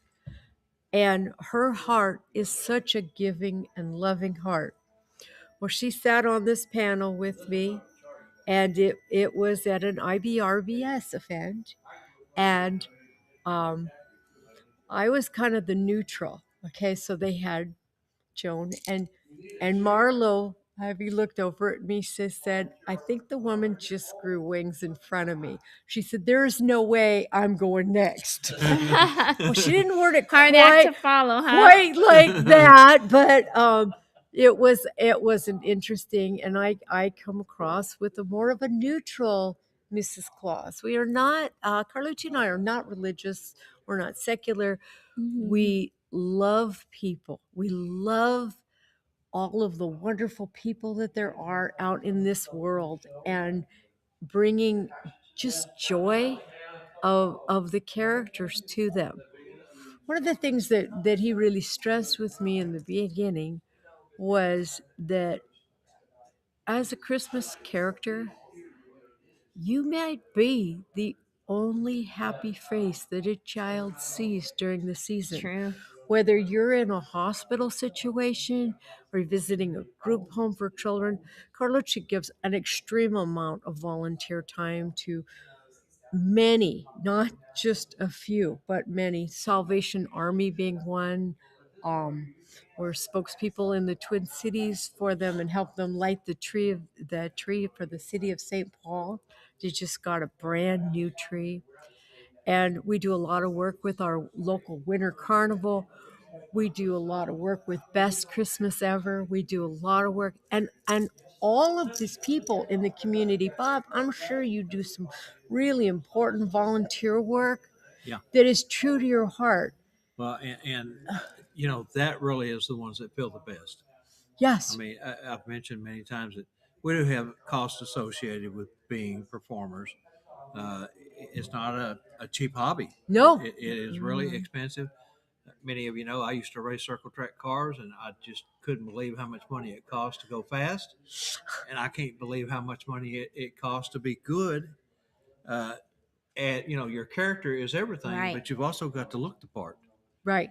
And so yeah, it's amazing. But when you get to go out and give to your community and still see those smiles, and the children, they don't change. They're always the same. But your heart is so full after giving and not taking. I had a quick story. I had a family, or a whole family structure that's been coming to see me at the mall for years. And it's the great grandmother that brings each one of her family Member. sectors Yeah. at a separate time. And the woman spends several $100s on photo packages every year. So it was last year. I look up towards the end of the season. It was busy. We had a long line, and I see this whole group together standing along the edge of the wall outside my Santa set. And I'm thinking, well, that's the first time I've seen that group together, right? And oh my gosh, it was I don't know, 20 plus people, plus the adults. This is just the children. And so my set manager says, you know, okay, y'all come on in. And they all came in, and Together, all of them, the whole great grandmother group. leans over and she says, Santa, you have been so good to me and my family throughout the years. We love coming to the mall to see you. And you know that we come every year. Yes, ma'am, I do. We're not going to ask for anything this year. The children have decided they want to give you. And each one of them had packages. They stacked them my around the children gosh. all around me, stacked the presents all around them. I had house shoes. I had cocoa mugs. I can't even chocolate my candy. goodness. What all did I get that year? I came Can you home with a imagine? shopping cart full of stuff. Did you cry? I cried. Okay. Yeah, I'm a softie. like just hearing it, huh? But to be able to give to the community and then know that you're appreciated and they give back to you, it was really a touching moment. Yeah, Well, one thing I so would love sweet. for you to show everybody while you and I are here, as long as I got you pinned on your own show. I told you she needed to do the interview. I Absolutely. want you to show them. Bob, you have one of the best Santa Claus smiles in the industry. Okay? Could you just show them how to do it and what's important about that? It goes back to Tim. Yeah. Tim teaches to say, yeah. That raises your eyebrows up, your cheeks come up, the little crow's feet in your eyes. Now look up here and show them. Right? Yes. And your mouth opens and it instantly looks like you smile. I hear this all the time. We come to see you because of your smile. That's right. We love your smile. I've had a couple of ladies that would say, I don't want you to smile like that. I want you to just, and they would demonstrate. Right. You know what I would do? I'd sit there and go, it's just for the camera operator. Go 3, 2, 1, and go. Now, I want you to notice that because one of my first mentors that Santa Carlucci took me to see and to meet with was a Santa up in Minnesota, and he was pretty famous up in Minnesota for doing the Southdale Mall for those that are Minnesotans here. And at the time, they built him $1 million set. Which, Whoa. oh my gosh, Santa Lundeen's. And in the 70s, $1 million was a pretty big set. Yeah, well, it still is. You know, Yeah, it still is, absolutely. And they no longer use that set. And Dan and his sweet wife Karen, both of them have passed. But one of the things he said to me, he said, you know, I'm a mall Santa.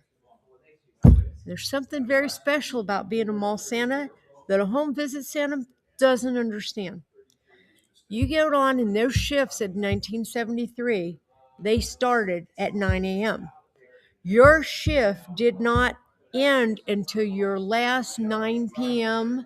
shift was over. So it could be like 9:45 at night.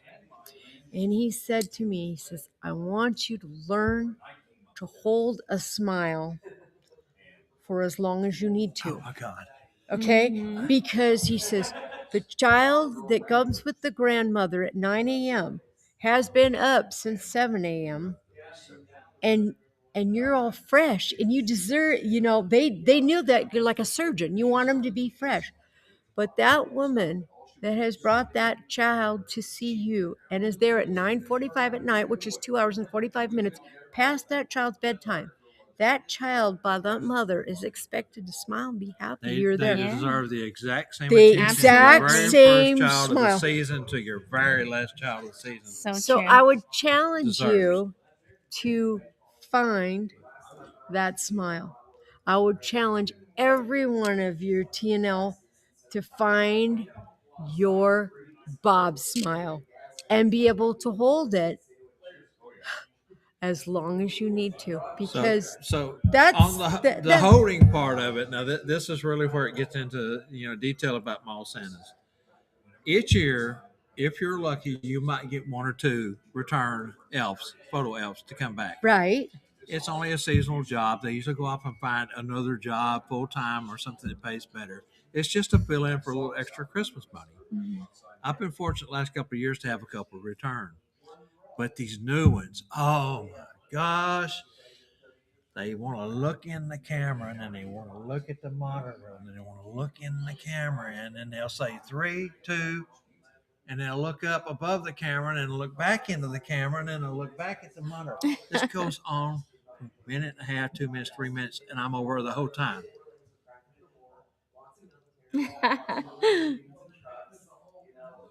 Because one of the most important things is you're going to hold that smile until the photographer finds their job is to get that child. Right. I wouldn't ditch photographers. I'm just saying there are some out there that need a little help, but it still works out. You know, I don't care how long I got to hold it. But it doesn't matter what the sand is doing. Not blink too. You know, when you're working with photographers, you're like, you got to make sure you've got that sparkle in your eyes and you don't blink. And after that flash goes off, time and time and time and time again, just in a 12-hour shift. It's work. I mean, you know what? It's fun, but it's work also. Well, sure. You know? I mean, we wouldn't do this if we didn't love doing it. Right. Exactly. And it also, I work harder now than I did when I was working. But also, I find that the mall Santas must be very consistent with their answers, because next year you're going to be at a different mall, but you want like the answers that the Santa gives.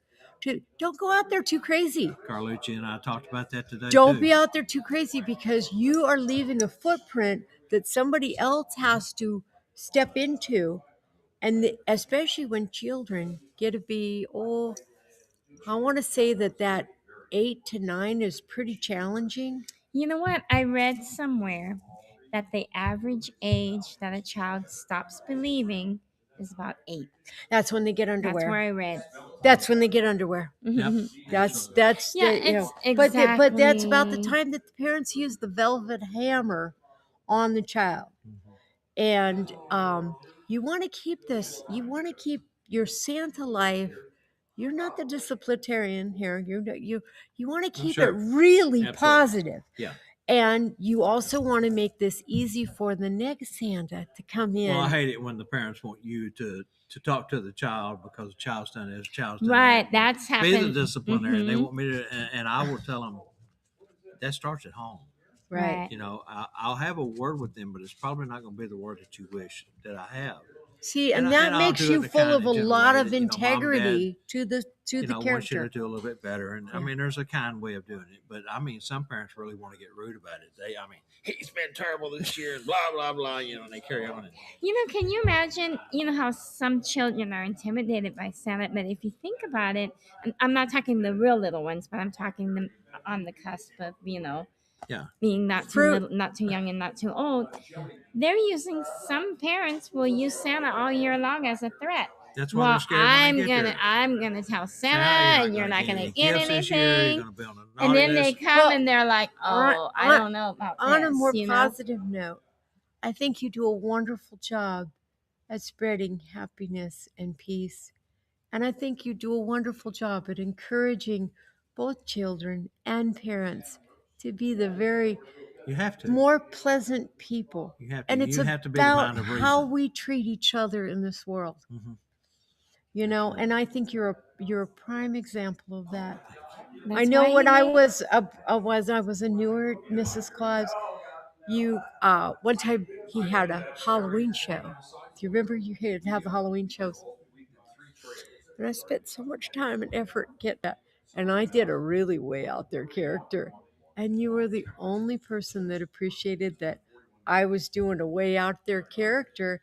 And it was based on that Bill Murray movie where the ghost from Christmas Present, and she would punch Bill Murray in the face. And you were the only one that could see my I'm sure vision. there was some that was But- watching it probably. Yeah, But you were the one that could see my vision on it. But And again, I I mean, appreciated that. And I yeah. took that character into But you have to take a into fairy consideration, godmother. like Yeah. you said, the time that you spent to get into that character, the time you spent to put that costuming together, or your wardrobe, or whatever you want to call it at that time. And I mean,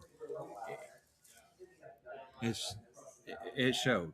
But I You were love excellent. the way that you find newer performers. Well, You thank help you. them out. You You are bring them just- onto the show, and you help Carlucci, them to my grow. head ain't gonna go through the door when she gets through over here. Yeah. Well, Mhm. you do, and Well, thank you. sometimes people Thank you. don't tell each other that you're making a difference in the Christmas performers and in the Christmas industry here in bringing it. I know it costs you a lot of money to do it. It costs you like personal sacrifice, but you're doing it for the betterment of the industry. I just want to say thank you, Well, and yet you are helping people. Why? You haven't been that Mrs. Claus that long, Nope. and look at how much this has helped you. Absolutely. I don't think he Yeah. understands that is the root of what it is. I'll leave you with that note. I'm going to go and play with the fruit bowls or whatever. I have to give her something. You can talk to him. Oh, okay. So Yeah. I'll be back, people, because I'm going to take like a 2-minute break to give something to Santa Carlucci. All Very right. good. Thank you so much. Okay. And here comes the crew. Are we being kicked out? So much. Thank you. You keep that positive heart. You keep that positive heart. This And right, this Angela, right here you tell is the reason Angela. I'm who I am. That's right. This And lady it right here shows. is the reason I'm who I am. It shows. A lifetime of influence. A lifetime. All right. Somewhere I left my purse. Thank you guys. Appreciate it Bye-bye. very much. See if my daughter is on here somewhere. Is she? She's watching from the wings. Okay. Did you lose something? I lost a purse, but it's here between here and Lost there. what? A purse, but it's in between here and there. It's white. It's big. It's probably back in the room. I don't see it. There you go. I don't see it.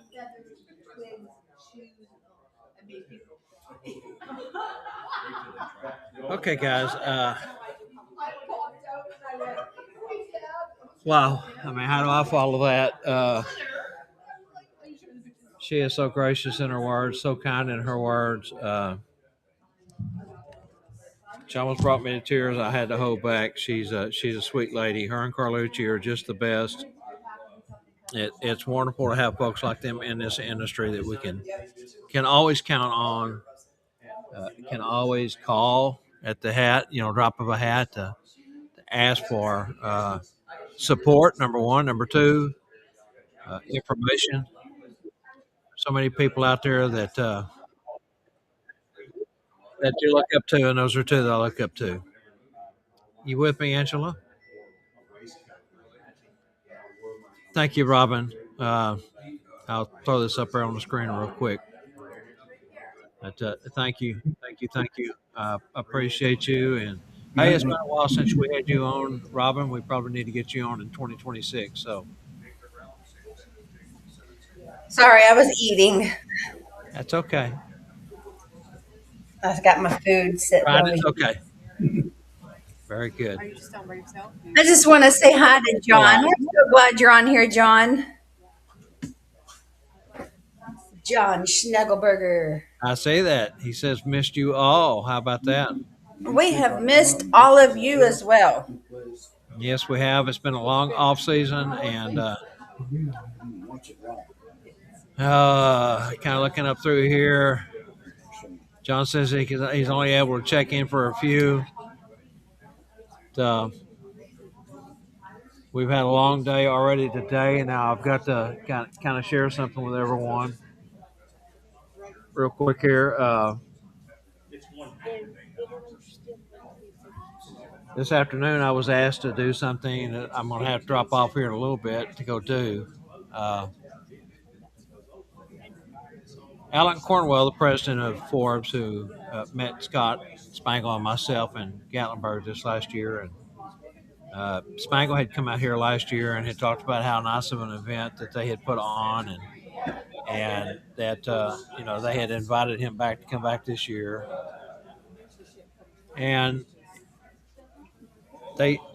Alan had come to me and said, "Look, I kind of done something, and I need to ask you if there's any way that you and Spangle and the TNL crew can come out. Spangle is a vendor, you guys is TNL crew, but we've already put pen to paper for the first weekend in February, and we know that you normally do your cornerstones the first weekend in February.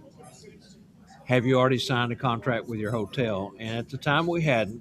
We had looked at the week before, the week after, and this particular weekend. And so I told him, no, we hadn't. He said, if there's any way, because I've already signed, if I had known y'all were going to be the first weekend, I would have went with one of the other weekends. But under the circumstances, is there any way that you could either go the weekend before or the weekend after and come to Forbes? It's an invitation for TNL to come to Forbes. I'll tell you what, it's been an excellent, excellent weekend. We have so much loved everything here. Alan come to me this afternoon and asked me to do something special, and it's an honor for me to be able to say that they want me to go up on stage in front of the banquet dinner tonight. They're going to be giving away a special presentation, and they want me to do an interview live in front of the whole crowd. So here soon we're going to have to break away for that. It's still a little ways off. It's not till 7, and it's 7:15 Central Time, so that puts us at 5:15 here, so we still have some time. Trish is back. Hi, everybody. Yes, sirree. I had some business to take care of with Santa Carlucci. I didn't want to forget. So what are we doing here? Well, I was just talking about what Alan had come to me to ask me to do the special presentation. Yeah, they need for him. the banquet dinner. And, Definitely. kind of letting everybody know that I will be doing that tonight. It's going to be pretty special. Mm-hmm. Definitely is. Don't know any details. Just know it's a very special presentation, and they want TNL to catch it all. So, I guess what I'm trying to do here, guys, is let everybody know that around 7 o'clock Pacific time, 9 o'clock Central time, and that would be 10 on the East Coast, that we're going to do that live. And if you're still up on the East Coast, we'd love to have you join in and watch. If you're out here on the West Coast, the left coast, as many call it, stick with us and stick around for that. I'm sure we'll probably have to break away from this broadcast here for a little come while. back in right before we go live on stage. But gonna be pretty special, and I'm really honored that he come to me to ask. And I was going to send Trish or But he wanted you. maybe Scott, but he said, no, we want Bob to come do this. And so how do you say no to that? Absolutely. I may be shaking in my bones, but I'll get there. All right, Angela, you still with us?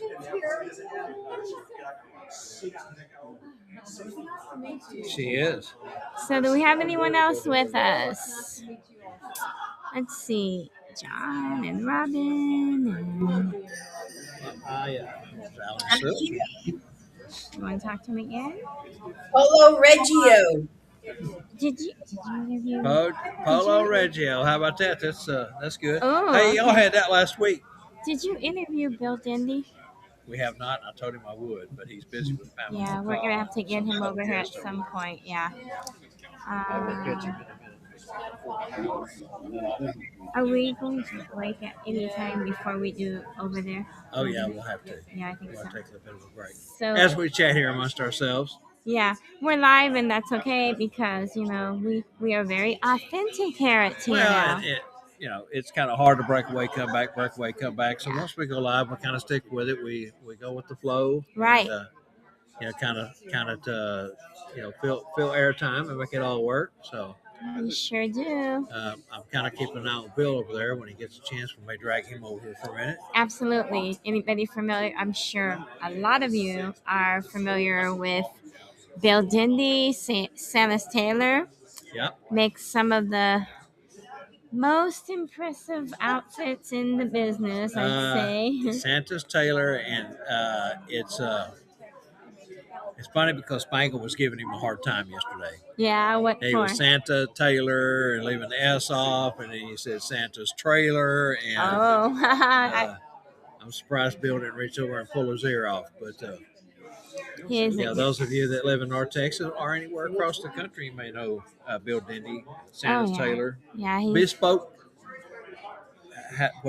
He says others make Santa costumes, I make Santa clothes. Yeah. That's his motto.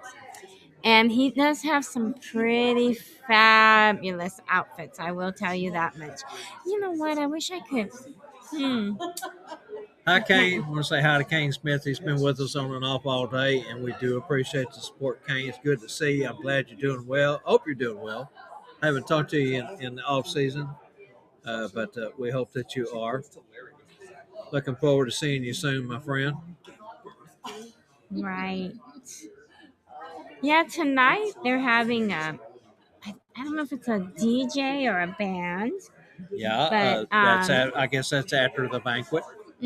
Banquet, award you would ceremony. think we'd be more prepared, would know what the itinerary is, but I never saw an itinerary. Didn't they give you a package? I didn't get one because we just kind of came in, set up, and then we left. And I assumed that you all had a package. We did. And I haven't, there's been a lot of things going on here, but we've been kind of busy here, Yeah. Kind of in our little corner of the renter's room that Spangle and Bill Dindy own. But they had, Bob's Mrs. Claus and I, yesterday, we went and played bingo upstairs. We did, and we had it was fun. And then I heard they had a room where they were making head pieces for Mrs. Claus. And so I don't really know, but there has been a lot of activity here. And that's obvious just from the vendor's room alone, because we'll get a big rush of people for 15, 20, 30 minutes. It'll get really crazy noisy, and then we don't see nobody for hours. So that's because they're either in a workshop, a class of some sort, or at an event that they're putting on here. It's a very well planned event. They've done a great job. And again, kudos out to Rick Irwin, Alan, and Alan Cornwell. Alan Cornwell, right? That's correct. And Alan's on the younger side. When I say younger side, younger as far side as of us. presidents go for an organization, they've always had the old guys that have served their time and done it. Not that Alan hasn't, but when they elected him president, he kind of came in with a fresh outlook, with fresh ideas, outlook, fresh approach to things. And I see that it's been very positive. I think it's been a great move on Forbes' part. Their board of directors and committees have stepped up their game. They've really brought again an excellent event. I don't know how many times we can say that, but it really has been fun. Definitely, yeah. And tonight's more fun. Pretty phenomenal yesterday. Let me see here. I want to see her outfit over here. Come on, I'm gonna see if she'll come over here so we can get her outfit on film. Give me a second, guys. I think we got an interesting outfit here. You know what, Trish? You could have her out there and turn it. Turn the camera. Yeah, just remember, you can turn it right here. Okay, and I'll switch over to that camera. I'm going to slide back over here into the center chair. Stand up for just a moment.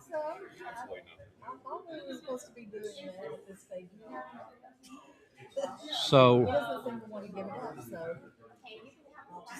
just keep on going. Just keep on rolling with it. That's right. That's right. As long as we can. And then you notice regional differences. I can put it together. I don't know. So I can't tell you. But this, it's a coat. I added the trims, I added the buttons, and I added the patch on the back and the little. So Trish just stepped over here to grab someone real quick. I'm gonna hand this to you right here, and you can introduce her. Okay. And what is she? Brianna. Oh, your outfit. Okay. Do we have the? This camera right here is on. Just take the handle and spin it around. This one right here. Okay, you want to stand over here, and I will just. Can you see her, Bob? I can. I'm just gonna have to come up with the camera a little bit like that right there. That should be pretty good. Okay, everyone. This is Brianna, and look at her outfit, guys. She did a lot of the work on that herself. So everyone can see her, right? Can you see her? Look at her shoes. Can we get from the shoes up? There you go. The pointed toe shoes. Oh, yes. Check out her ears. That is a exquisite. Oh, my goodness. Look at that. Very nice. Very nice. Brianna, I'm wondering, some of the people out there, maybe some of our elves in the elf community, they might want those shoes. Where did you get them at? Well, oh my goodness. Okay, now that you've seen their outfit, let's get over here. Back over here. That'll be a lot easier. You got just a moment, right? You don't mind? Come on over with us. We're just have a seat over here. Give me a second to switch back over to the other camera. And what does it say back? Santa's Workshop, handcrafted toys. Okay. Give it just a second. There you go. Now we're back over here. Okay. So, Brianna, I saw that the back of your outfit here says Santa's Workshop handcrafted toys. Is that the organization you're with, or you're just? I did. So I wanted to have a patch on the back, and I was like, I wanted to design it, so I just started designing it myself. Where I went on a website and I just started putting different items on there until I found something I liked, and I changed the font and I picked the colors, and I was like, I wanted a Santa's Workshop, patch on my back. So you made that up? Yeah, I designed it, and then I sent it off for it to be embroidered, and they sent it back to me. Very nice. That is such a cool outfit. I mean, you guys had to see it. Actually, we have a lot of people walking around here in really neat outfits. But, I thought, hey, we weren't talking to anyone. And I thought, they need to see this outfit because it is really something pretty special. It's inspiring, and that's why we wanted to get you on camera. Very special. For others that's looking to be an elf, to portray as an elf. And there's many different looks that you can come up with, but this is one of a kind. Yeah, when I saw that and I said, we have to show it. This is like my third or fourth iteration of this costume. The dress is the only thing that stayed the same through the whole different iterations. And when I was making this one, I was like, okay, I really want a head elf vibe, like an elf who's been to all the departments, who's been to the Boeing department, the wrapping department, the building department. I even made little patches for all those different departments too, but I was like, that's too many patches. Gosh. So I just stuck with the head elf and the patch on the back. It's something else. I love the jacket. Love it. Do you work with clauses? No, I actually just make costumes for fun. Yeah. This is my first year ever doing anything like this. And you're here in Southern California? Yes. What a shame. If you was in Texas, I'd put you to work. Right. Would you consider working with, like if someone wanted to order an outfit from you, would you consider that? I'm working towards that right now. I haven't gotten there yet, mostly because I've only made stuff for like friends or family or myself. But that's where you start. Yeah, absolutely. So my goal right now is to make my father-in-law a Santa outfit, and I'm planning on trying to do that one from scratch. And if I do that one from scratch, then maybe I can move forward into like actually making them or making. Is your father-in-law a Santa? That's Also my, no. we think alike. What happened was because originally I had made a costume because we were gonna have a Christmas party, and my sister-in-law was gonna be like have Santa dressed, and I was like, okay, I'm gonna be an elf. And then I just did this one this year, and I was super proud of it. But the only place I ever wear it is to work for one day, and I was like, well, I'm really proud of it. I really want to wear it somewhere.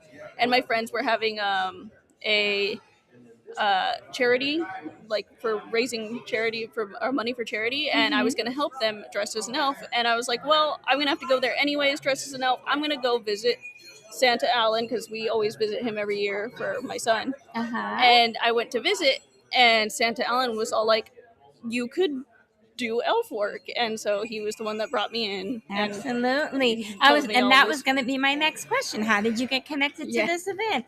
So you know Santa Allen, Cornwall, we're talking about. Okay, and so is this your first event here? Yes, this is the second thing I've done with Forbes at all. The first one was going to a lunch.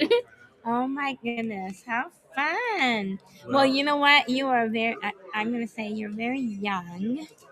You have a very promising career ahead of you in this personality. In this community. And I'll tell you, if you can make outfits like that, you got a future in this industry. Absolutely. Yeah, I've been looking at some patterns because I want to make more coats or like change it a little bit and start from like just fabric and make them myself. So. How long have you been sewing? I've been sewing for like 5 or 6 years, and I didn't used to sew with patterns. I used to just, because they confused me, so I used to just wing it. And so I made I made costumes for Anime Expo first, and then I stopped making costumes for that because it felt a little bit too constricting because there is an established character, so you have to make the character look like that. So I decided to just pick what kind of elf I wanted. And well, now you know that all the big entertainment industry people in the entertainment industry are always looking for clothiers, costume makers. Speaking Disney, absolutely. You're in the right place. She's in the right place. Yeah, that might be something that you might consider doing just to get a year or two experience, or not. But I don't think you need the experience. I think you've got it. Oh, she hasn't. Yeah. I mean, if she came up with this. Absolutely. Also, the theater community. Do you work with them? I used to do theater tech a long time ago when I was in high school because we didn't do costuming. No, I didn't do costuming. That's where you belong. I did. The closest I got to costuming during that time is they were doing a show, and I had to help one person change out of their costume into the next one. I've done that role before. That's actually. Your niche, though, I guarantee. Yeah. Definitely. I'm going to go to Alan here in a little bit. He and I are going to have a chat. Yeah, you need to come back every year. You need to be part of this event. So. I agree. And so I'm assuming that you're building your portfolio. I'm hoping you're taking all these pictures of all your different. Yeah, I started trying to design a business card. I started the same way I designed this one. I just started picking out stuff. It looks kind of like a letter. It's kind of cute. And then I've got like a picture of myself, and then I've got the name. And then I made sure to make an Instagram, and I made a Snapchat just so I can have those on there. And I just need to get pictures to post to it. I mean, I'm telling you, the detail on this outfit is incredible. It is. Look at the collar. Look at that head elf on her but look at the collar even. Oh, I know it. Isn't that cool? Just little things like that right there. Now, I'm amazed. I really am. I saw her and I said, she's got to come over here. No, you definitely, if you wanted to do this in this community, you are definitely Yeah, headed in the right direction. Now- even during Halloween, every single day of the week to Halloween, I wear a different costume every day. And you Not make them cool. all? I don't necessarily make them all, but I do put them together. I usually don't buy it as a set. I was like, okay, so Right, I need a white right. shirt and I need this pink top. Like recently, I was Prince Adam from He-Man, Mm-hmm. and so I wear a costume like every day going up, to Halloween, and everyone at work always tells me you've missed your calling. Well, you haven't missed it because you're No, young. you're still young enough Right. that you have not. You're getting Yeah, started. absolutely. Let me ask you this: do you use AI in any aspect of your ideas or logo or anything? Comes from It's all here, comes huh? from the brain? Usually I used to draw as a teenager for fun, and then I stopped drawing just for fun, and You're not a teenager? no. I know. She's not far past it, that's for But sure. I started. The only thing I really use drawing for now is to design clothes. So like I'll draw out a silhouette, and then I'll start designing clothes on it, or I use it to design characters for other people, Right. like if they want something for it. That's a big industry too. There's going to come a time when AI is going to dominate that field. Right, But right. that's just like, I know you don't know anything about me, but I used to race cars. Mm-hmm. So forever, everything was hand lettered by sign painters Mm-hmm. with paint. And now it's all It happens. it's now all vinyl wraps. So that Uh-huh. part Yeah. has kind of started dying away. But there's always going to be a need, because I've seen just recently a couple of the guys are saying all the vinyl wraps look so much alike, even though different colors, different patterns, that we're going to go. I go straight into going back to the old hand painting. Yeah, I design sometimes I'll design logos too, because like I made this earring. This one's not like the fancy ones, but I made that one. Oh, that's so cute. Yeah. Do you have a card? That's what I'm working on. You know what? The thing is, I want your information. I do have If you an don't mind. Etsy, but I haven't actually gotten anywhere with it yet. I'm getting her information. Okay. Because- It's a trick pen. Did you Yeah, find it? Right yes, there. yeah. And I'll tell you why. Do I even know how to work it? Yeah. Yeah. Actually, what do we have here? Is this mine? Probably. Put it on here. Put your name and your contact information. I think her work is incredible. And look at this, Bob. Oh my gosh. Did you see I know. this? That's what I say. All the embellishment is Look what, at I mean, the this. suit is phenomenal. But then all the Oh, embellishments, the things that's on there You are kept- so much on key. Oh, with the L. there's like, it's You get incredible. the punt on key with the L. Yeah, this is- exactly. Can we unnote this for a minute to show it? You guys, I have to show you guys this. This is part of her Oh, the back belt. one doesn't. That's okay. I don't know if they can see it, Camera right there. but she's got like a chain here with little bulbs hanging and Santa's key and oh my gosh, I know they're keys. Santa's workshop, Mrs. Paus's bakery, you know, so on and so forth. This is actually a necklace, Oh my! See, but I liked the way it looked, so I was Yeah. like, it's gonna be a chain. Absolutely. I did. The detail on this outfit is amazing. Well, and that's a good point, and let's talk about that for a moment. Attention to detail is everything in a lot of different industries and different ways that you can do things. But I mean, this industry for sure. When I first got in 17 years ago, the standard Coca-Cola suit and the traditional suit with part down front was what 75% of Santas were wearing. You were starting to see the embellishments like the brocade around the fur and the different color furs and the longer coats, continental coats. And look at what it's come to. I mean, and that there is a prime example of that. Attention to detail means everything. Because if you just had a green coat on and a white dress with a red cap, nobody would know what the heck you were trying I to wouldn't represent. have ran over there. Yeah, well, exactly. Right. I mean, you're an eye catcher. Absolutely, the hat, everything, just everything. Yeah, I'm planning on making another coat for this one, so I have coats to switch out. And I've been re-looking for this dress, but I can't find it. It was 5 years ago that I bought it, so I'm probably gonna have to try to make one myself. Mhm. Well, I'm sure that And you've I got the can talent to do imagine it. it's pretty going cool. to have snowflakes instead of this. Yeah, that's why I got it. It looks very snowflakey. Yep, but you're gonna make it with the real snowflakes, right? And some little glitter like that white glitter. Oh yeah. Yeah, I mean, you know what? I'm like a crazy creative mind too, but I don't sew. But boy, I'll tell you. Now that you can dream. I can dream. I can dream. Yes, I but can. That's the thing when you because we're older folks, we're OG, you might say. Oh, but with you younger folks, you can make your dreams happen. Yes, and you have not you can see in it, you any can way make missed it. your You can calling. make it. You can, right. You can be somebody. You can be. I mean, you have it. You definitely have it. So definitely go to it. What is your goal? Actually, coming to think of it, do you have a goal to be a designer? Do you have what is your goal? I think it's just to do a little bit of everything because I've always wanted to do something like this, but I've never found a way to do it, like crafting and creating. And it's always just been something as a side hobby. So I want to be able to do it as a more prominent thing in my life. Just I could make see, stuff.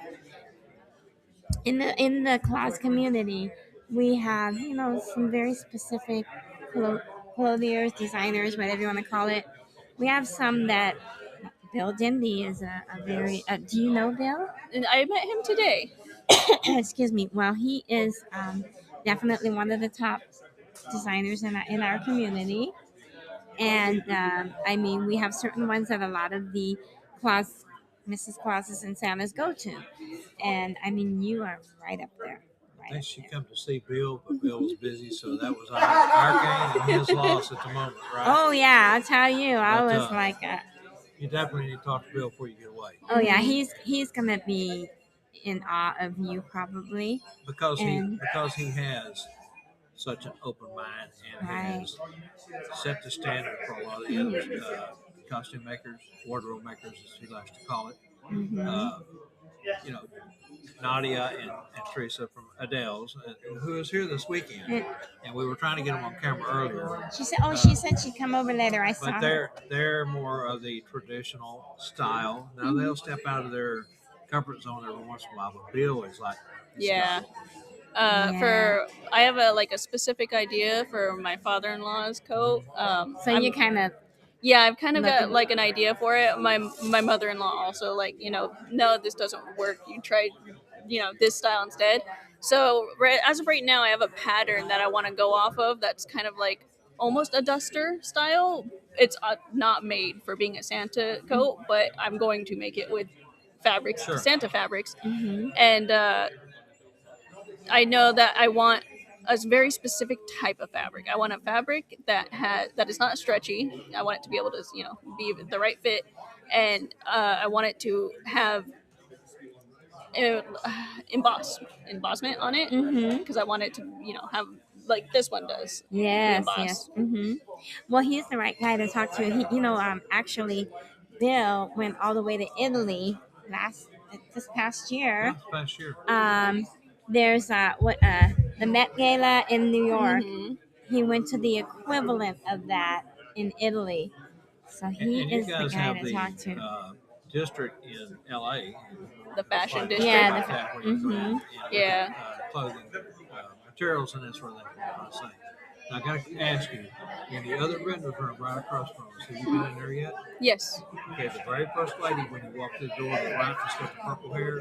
That's Heather Garble. She lived in Houston for a number of years. She's made some stuff for me. My most prized possession is a parade robe she made for me a few years back.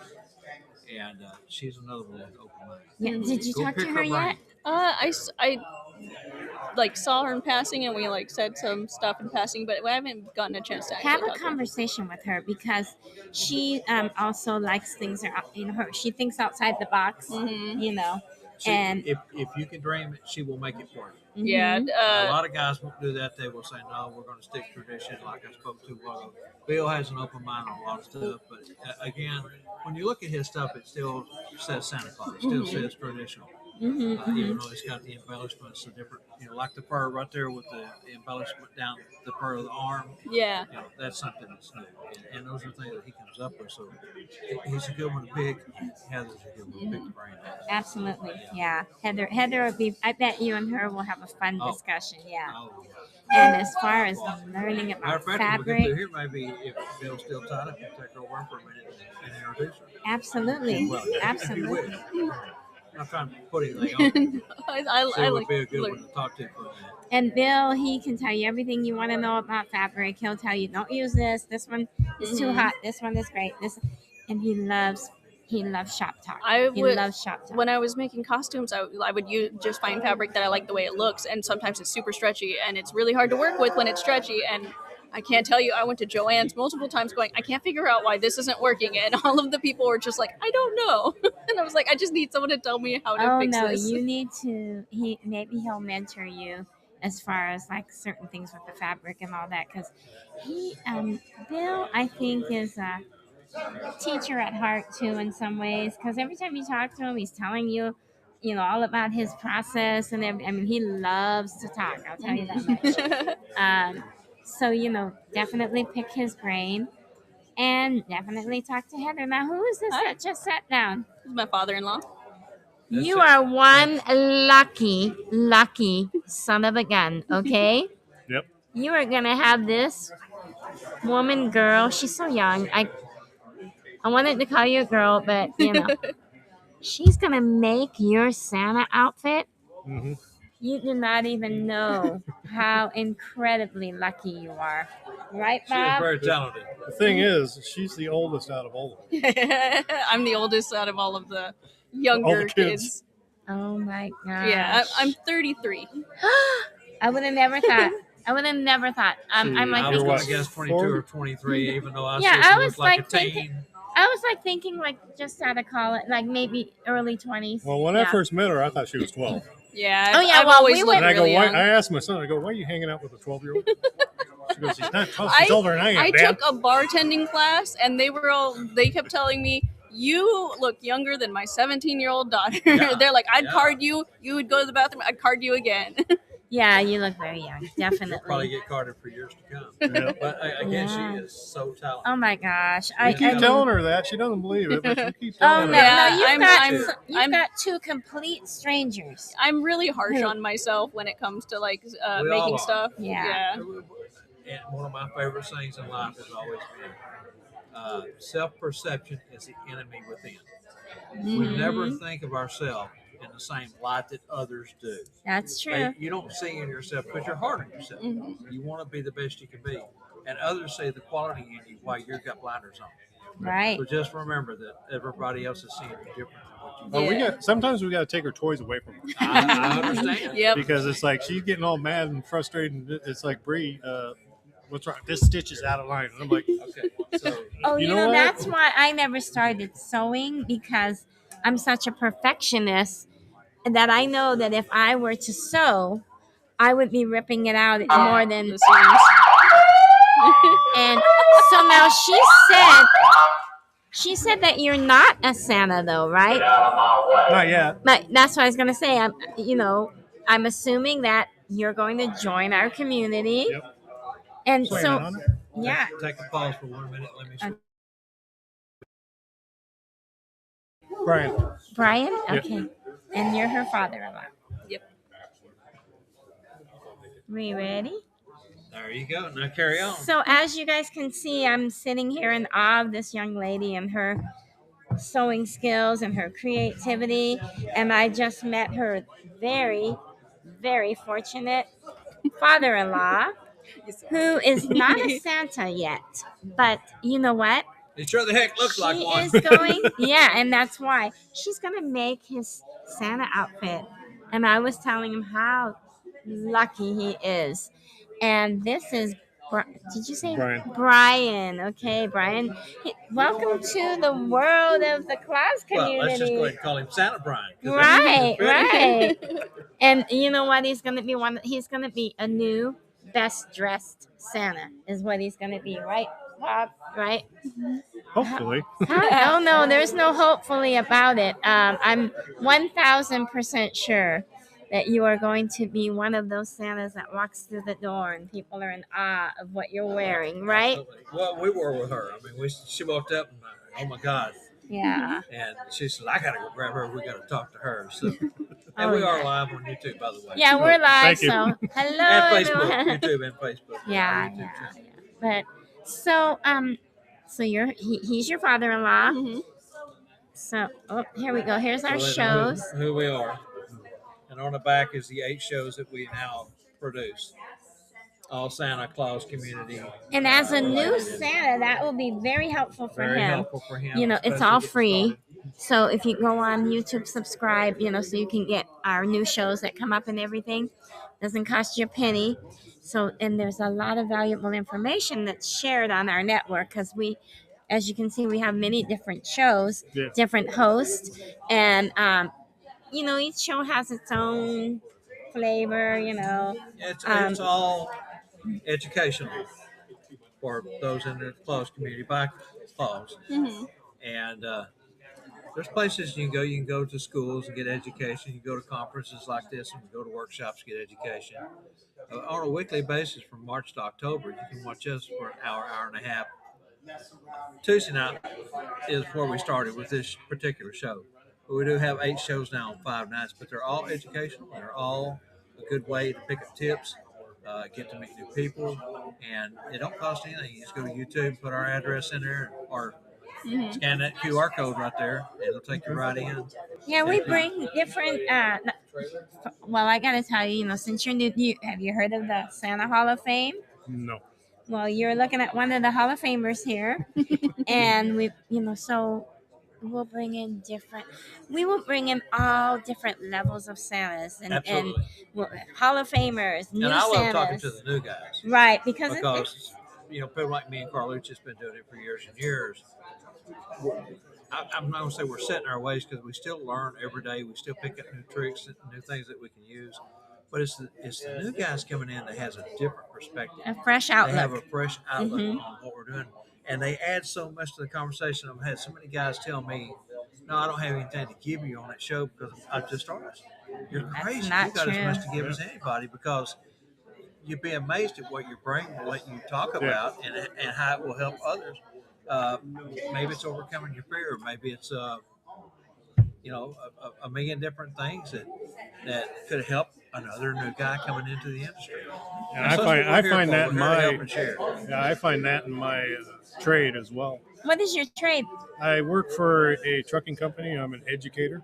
Oh, so you're a trainer. I'm a trainer. Well, you know so what? I was a truck driver. Yes. I get our students Well, Class A's. guess what? You're not going to believe this. I swear it's like every time someone brings something up, I'll go, well, you know, I used to hire truck drivers for a company called Viking Freight. That was his original. You were with Viking? Yeah. Yes, How long ma'am. ago? 34 years ago. I was with Viking in the mid 80s. So how long ago was that? That was before me. I didn't come in until 92. So I used to be their Southern Region recruiter. Okay. And I handled all, I used to travel to all the different terminals. I was based in Whittier. Okay, I'm out of Fontana. I've been to Fontana. I used to go to Fontana. And Fontana used to have a nice paved racetrack. Yeah, they used to. Now it's warehouses. I'm trying to remember Parking lot bulldoze now, I think. I'm trying to remember who the terminal manager was in Fontana. You know, I'm old now, so. But I bet you I know him. Oh, what was his name? We were just talking about him. See, Bob, you know, I can't. It's been very full. Drawing a blank on it. Every time someone says, "Oh, I used to live there," "Oh, I used to do that," I feel bad doing that sometimes because it's but it strikes up a commonality, you know. Had a colorful life. We've done Yeah. I've done many different things from warehousing, driving trucks, race cars, owned my own tile company, my own barbecue restaurant. So I was kind of like her. I didn't know what the heck I wanted to do. Yeah. I just found what my passion was at that moment. And sometimes your passions change. In 15, 20 years, you may not want to do clothing. But if it's your true passion, like Santa or Mrs. Claus or being in this industry, something that gets in your blood and you can't get out. It's kind of like racing. Yeah. But racing you can outgrow. You can never outgrow being Santa. You know. You know, I Yeah, think if with anything, me, you grow more into it. Yeah, exactly. I think with me, the reason why I've done so many things, I've never been diagnosed or anything, but I probably have ADD or something like that. You got the whole alphabet, girl. Yeah, probably. I probably do. But the thing is that I get bored and I want a new challenge, and I just love. I mean, when I was young, every couple years, I was changing companies, but also back in those days, I don't know how it is now, but I promoted because you know what? Sometimes if you stay with the same company for 20 years, you're going to stay in the same job, and that was not me. Yeah. I like to learn, I like to experience, and that's why I love people so much, because I love learning and talking to different people. I always have something in common with them, like like that, and you don't know that until you start talking to people. And really? I used to go to that school. Oh, really? I used to go there. It's something, I don't know, but it can be anything. But we all have something in common, Yeah. And so I just, I've been all over the place and lots of jobs. And as I started getting older, though, I settled down a little more, But those first couple years, and those first 20 some years, it was two. In the end, my longest job, it was and you know what? It was the job I didn't like the most, but it was my longest job. I was there 8 years, insurance industry. Yes. And you would think, she was changing jobs every 2 years, but she stayed at this place 8 years. Wasn't because I liked it. It was because it was the timing on it. I was older, and my daughter was getting married, and I didn't want to change jobs because I might want to take some time off and that kind of, all that kind. Yeah. Plus, the economy was crashed. Just a lot of stuff. For me, it was 10 years. It's like every 10 years I changed and went to something different. I Yeah. get burned out on what I was doing and say, heck with it. That's one thing about my job. It's pretty versatile. Are you P&D? I'm local, but I'm also being an educator. I'm also into safety. So do you train for are you with Vikings? Oh no, Vikings not even around. No. They're FedEx bought them. Yeah. Forgot that. So are you training truck drivers now? Right now, with the economy the way it's been, no. But it has been picking up, and we're starting to get more and more back into it. A little bit here and there. Not so much in California because the way the economy is in California, but throughout the other states, they're starting to pick up. I went through the truck driver training. You know that. Yeah. But I didn't drive the truck, but I had to go through the training because if I'm hiring truck drivers, I need to know what they do. Yeah. So I know all the lingo and all that other stuff, and now that was a fun job. Yeah, I was there a few years. I was there a few years. Yeah, I enjoy driving. I actually did things backwards. Good friend of mine, matter of fact, my wife grew up next to on a record company, heavy duty and light duty. And I went to work with them, started on light duty, worked my way up to heavy duty. And probably out of all the jobs I've ever done, I enjoyed it the most. But it was that 24/7 that really got to me. After 8.5 years, I just couldn't do it anymore. Yeah, rain, snow, sleet, mud. Yeah, I'm set pretty good where I'm at. So I got you could almost say I got a 9-to-5 job. Yeah, as a trainer, and I bet you any money we got a future Claus community trainer here. It's good. There's opportunity. There's so much opportunity in this community, right? There is. There absolutely is. You start out as a Santa, and before you know it, you're teaching other Santas, right? That's right. But yeah, we're so happy that we got to talk to you guys. Well, thank you.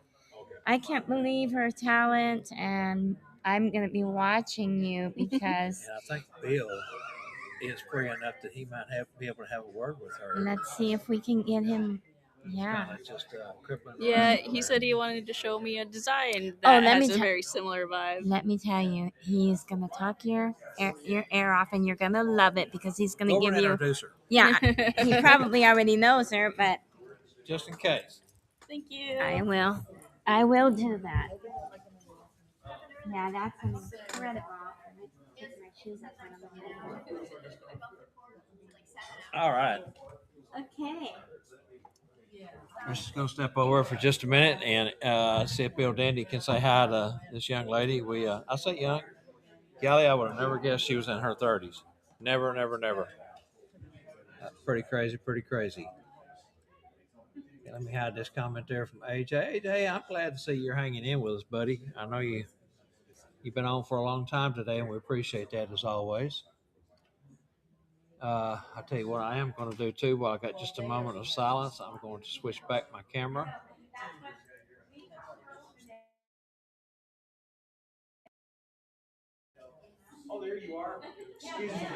There you go. I don't know. We kind of have two cameras set up, two different angles. This particular head-on shot, more head-on than the other one is. Kind of three people can get in here. The other one is more of an angle. We can get four people in. So seems to be working out pretty good today. He needs citizen arrest. Good comment, Pat. Good comment. Good to see that you're hanging in with us too, Pat. I hope you're enjoying this and looking forward to seeing you in the next week at Cornerstones. Going to have to start wrapping my head around that because tonight is the last night for TNL on the road here in Orange, Southern California. The event doesn't end till tomorrow afternoon, but Alan Cornwell, again, the president of Forbes, was gracious and understood our situation. Needing to get back to Oklahoma City, Edmond, to put together our school next week. And we kind of have a unique situation this year. Normally we get in 2 days before class opens. And this year we're not getting in the conference center into the rooms, the two ballrooms that we'll be in, one vendor room and one classroom, until like 7 p.m. And we've got to be out of there by before midnight. So it's going to be the shortest window we've ever had to set up the school. And for those of you who have been to our school, you know that it's a daunting task. We have stage to put up. We have show trusses, show lights, uh, all the audio, the visual, hooking everything up, testing everything, all the microphones, the two-way radios, all the tools that we use to be able to put the school on and, making a nice event for everybody. I'm going to bring Trish back in here with us. Hey guys, yeah. So we're leaving here tonight when we leave after the gala ball, luncheon. It's not a luncheon because it's nighttime. It is a banquet, Banquet yes. tonight and Awards banquet and dancing with a lot. I'm gonna have to break loose as soon as I get through on stage and get back down here and tear all this down and go back, get a little bite to eat, and get in bed and get up in the morning. Probably gonna leave about 5:30, 6 o'clock at the latest. We have to drive all the way to Gallup, and that's a 12-hour drive. So. Sure, Alan. Come over here, man. We've been. No. We've been wanting to come over here anyway. Come on, Alan. We're live. Can we turn it off for a question? I can ask it whenever. Oh. Well, I'll tell you what. Here, let's do this. I need to stretch my legs anyway, Trish. So you're not leaving me in charge? I'm let you babble on. I've been over. Okay. What do you want? What do you want me to babble about? I can't babble without you. You can just talk about anything you want to talk about. Carol, get over and babble with me. Okay, I gotta get someone. My back and legs are tightening up, so I might as well stand up. They're probably tired of hearing me babble. I've been babbling all day. You're doing a good job, Trish. Thank you so much. I'm trying. Hey, you guys hired a talker, so I'm a talker, that's for sure. No, so honestly, that girl, I can't believe it. I just cannot believe the talent on that girl. I really, to have that vision and make that outfit, you couldn't see the detail that we saw, but it was pretty incredible. So anyway, here I am on my own live show, uh, which is pretty interesting. So I hope their conversation isn't too long. But I guess while they're talking, I don't know how to use this comment thing or anything. So I really am being left here to just talk about whatever. So let me see. Carol, ask me a couple questions so I can answer them. Anything. Just ask me anything. So, Trish, how long have you been Mrs. Claus? I started in 2022. 2022. So Yeah. This is your I'm going into my fifth year. Yeah. Okay. And it's been fun. It's been a lot of fun. And so I've done all kinds of stuff, like I was very fortunate that I started at a large event, and it was just by a fluke. I saw an audition notice for a Mrs. Claus that could sing and read stories.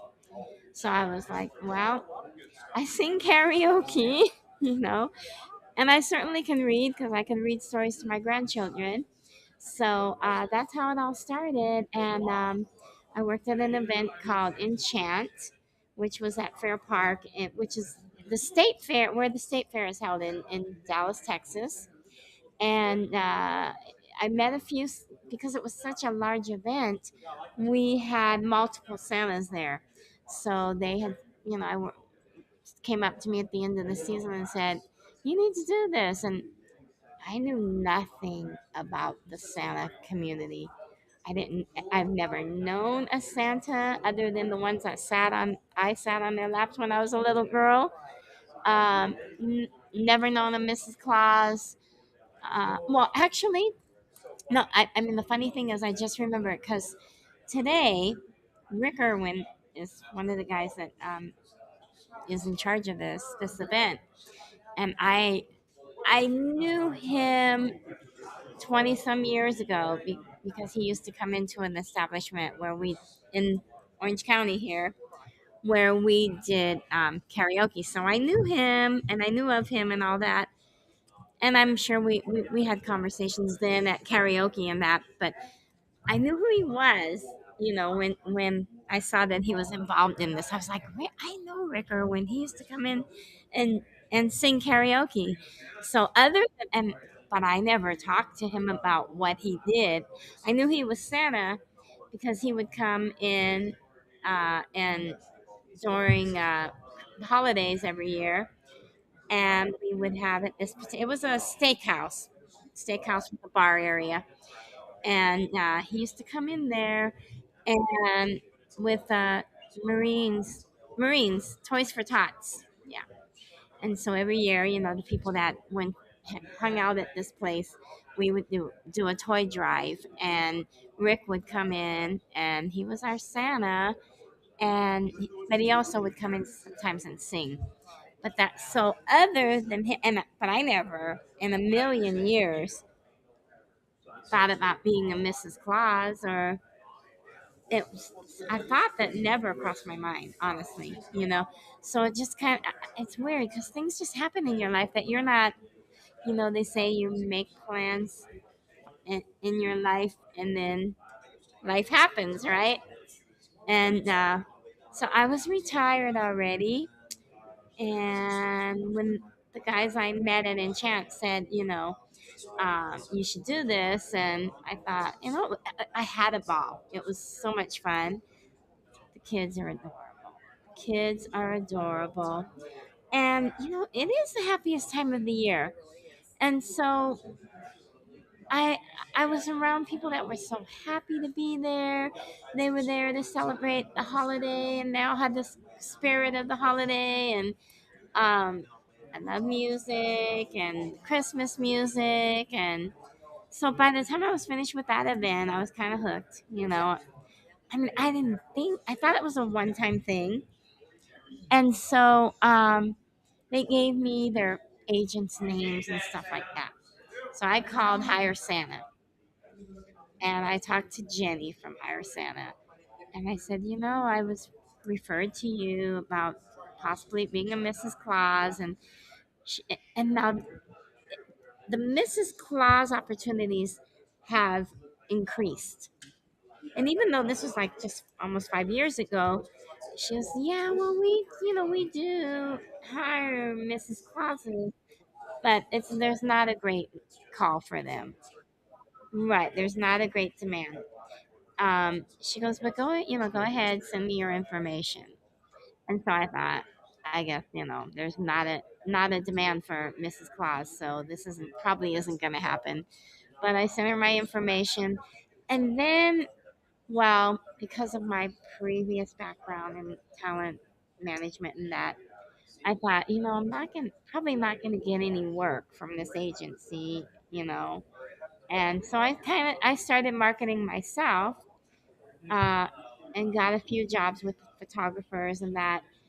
But then when the following season came, they did give me work. And then from there, I got a couple other agents and so on. And it just it's evolved quickly, actually. Um, I've just been very fortunate. And it helps, I think. I'm very outgoing. You can tell. Never shut up. Like, shut her up, please. You know what I mean? But yeah, I think that's probably helpful that I'm outgoing and I talk to everybody, and I do sing. So there's been some opportunities there where they've wanted um, someone who could sing, right? So I just did this last season. Oh, it was really a fun season. I did the Gaylord Texan Resort, and I think Bob's coming back because I'm not talking much about myself. Um, what is that? She needs to mute. Oh, Angie, you need to mute yourself. Oh, I that was on. Sorry.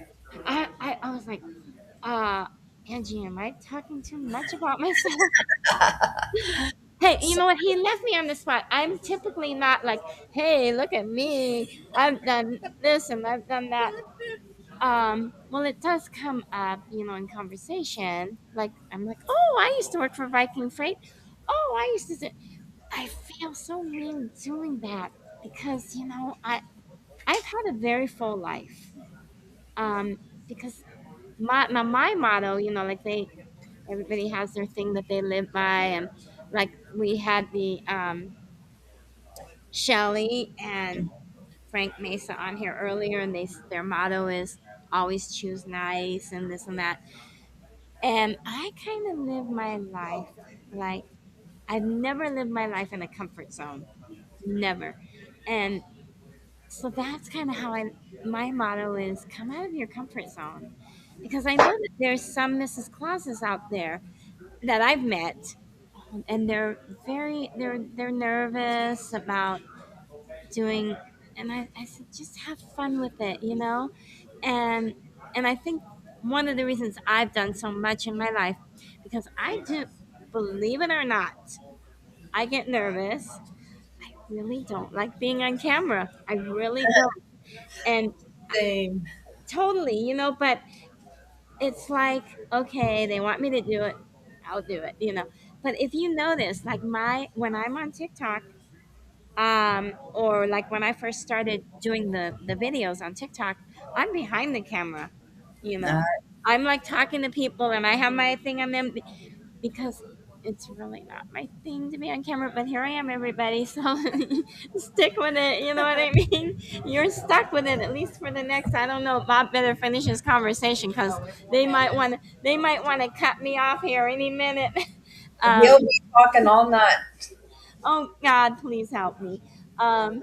So I mean, if somebody puts me on the spot and says do this, I do it. Or like I'm like, and I get scared.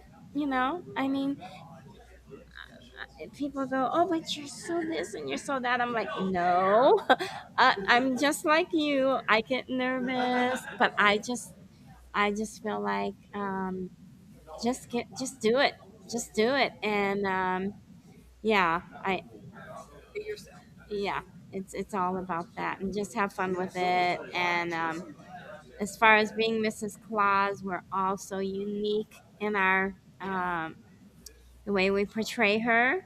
She's all shapes and sizes. She's short, she's tall, she's thin, she's heavier,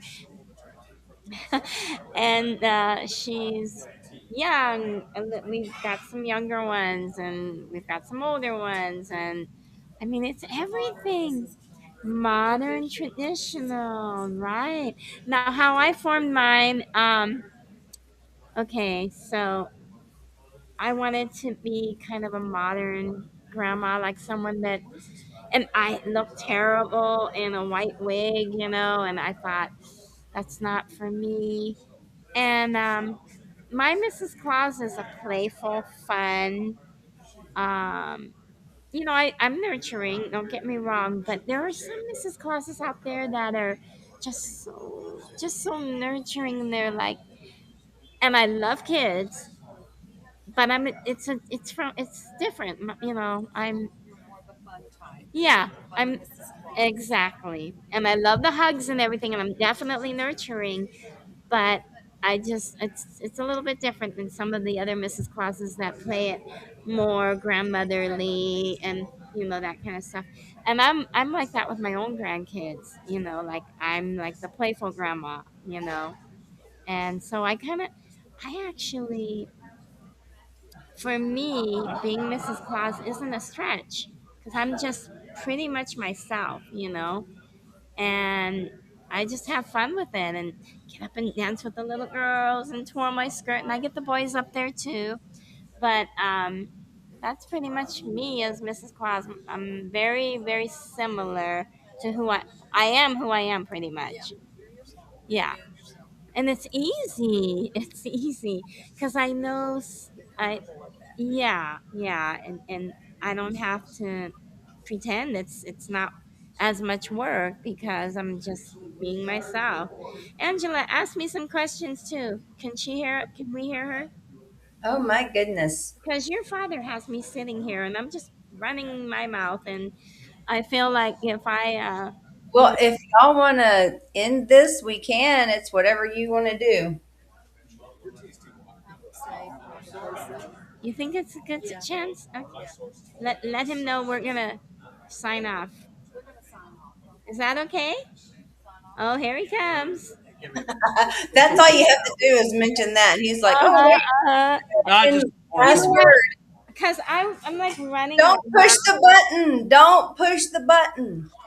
I'm like, oh, I, and I've done this and I've done that, and everything that I hate to do. So we had Alan Seuss down here with us, and he and I talked a little bit yesterday, and we did a quick interview with him. But he rushed off. We rushed off because we had to go, and so I was just trying to catch up real quick.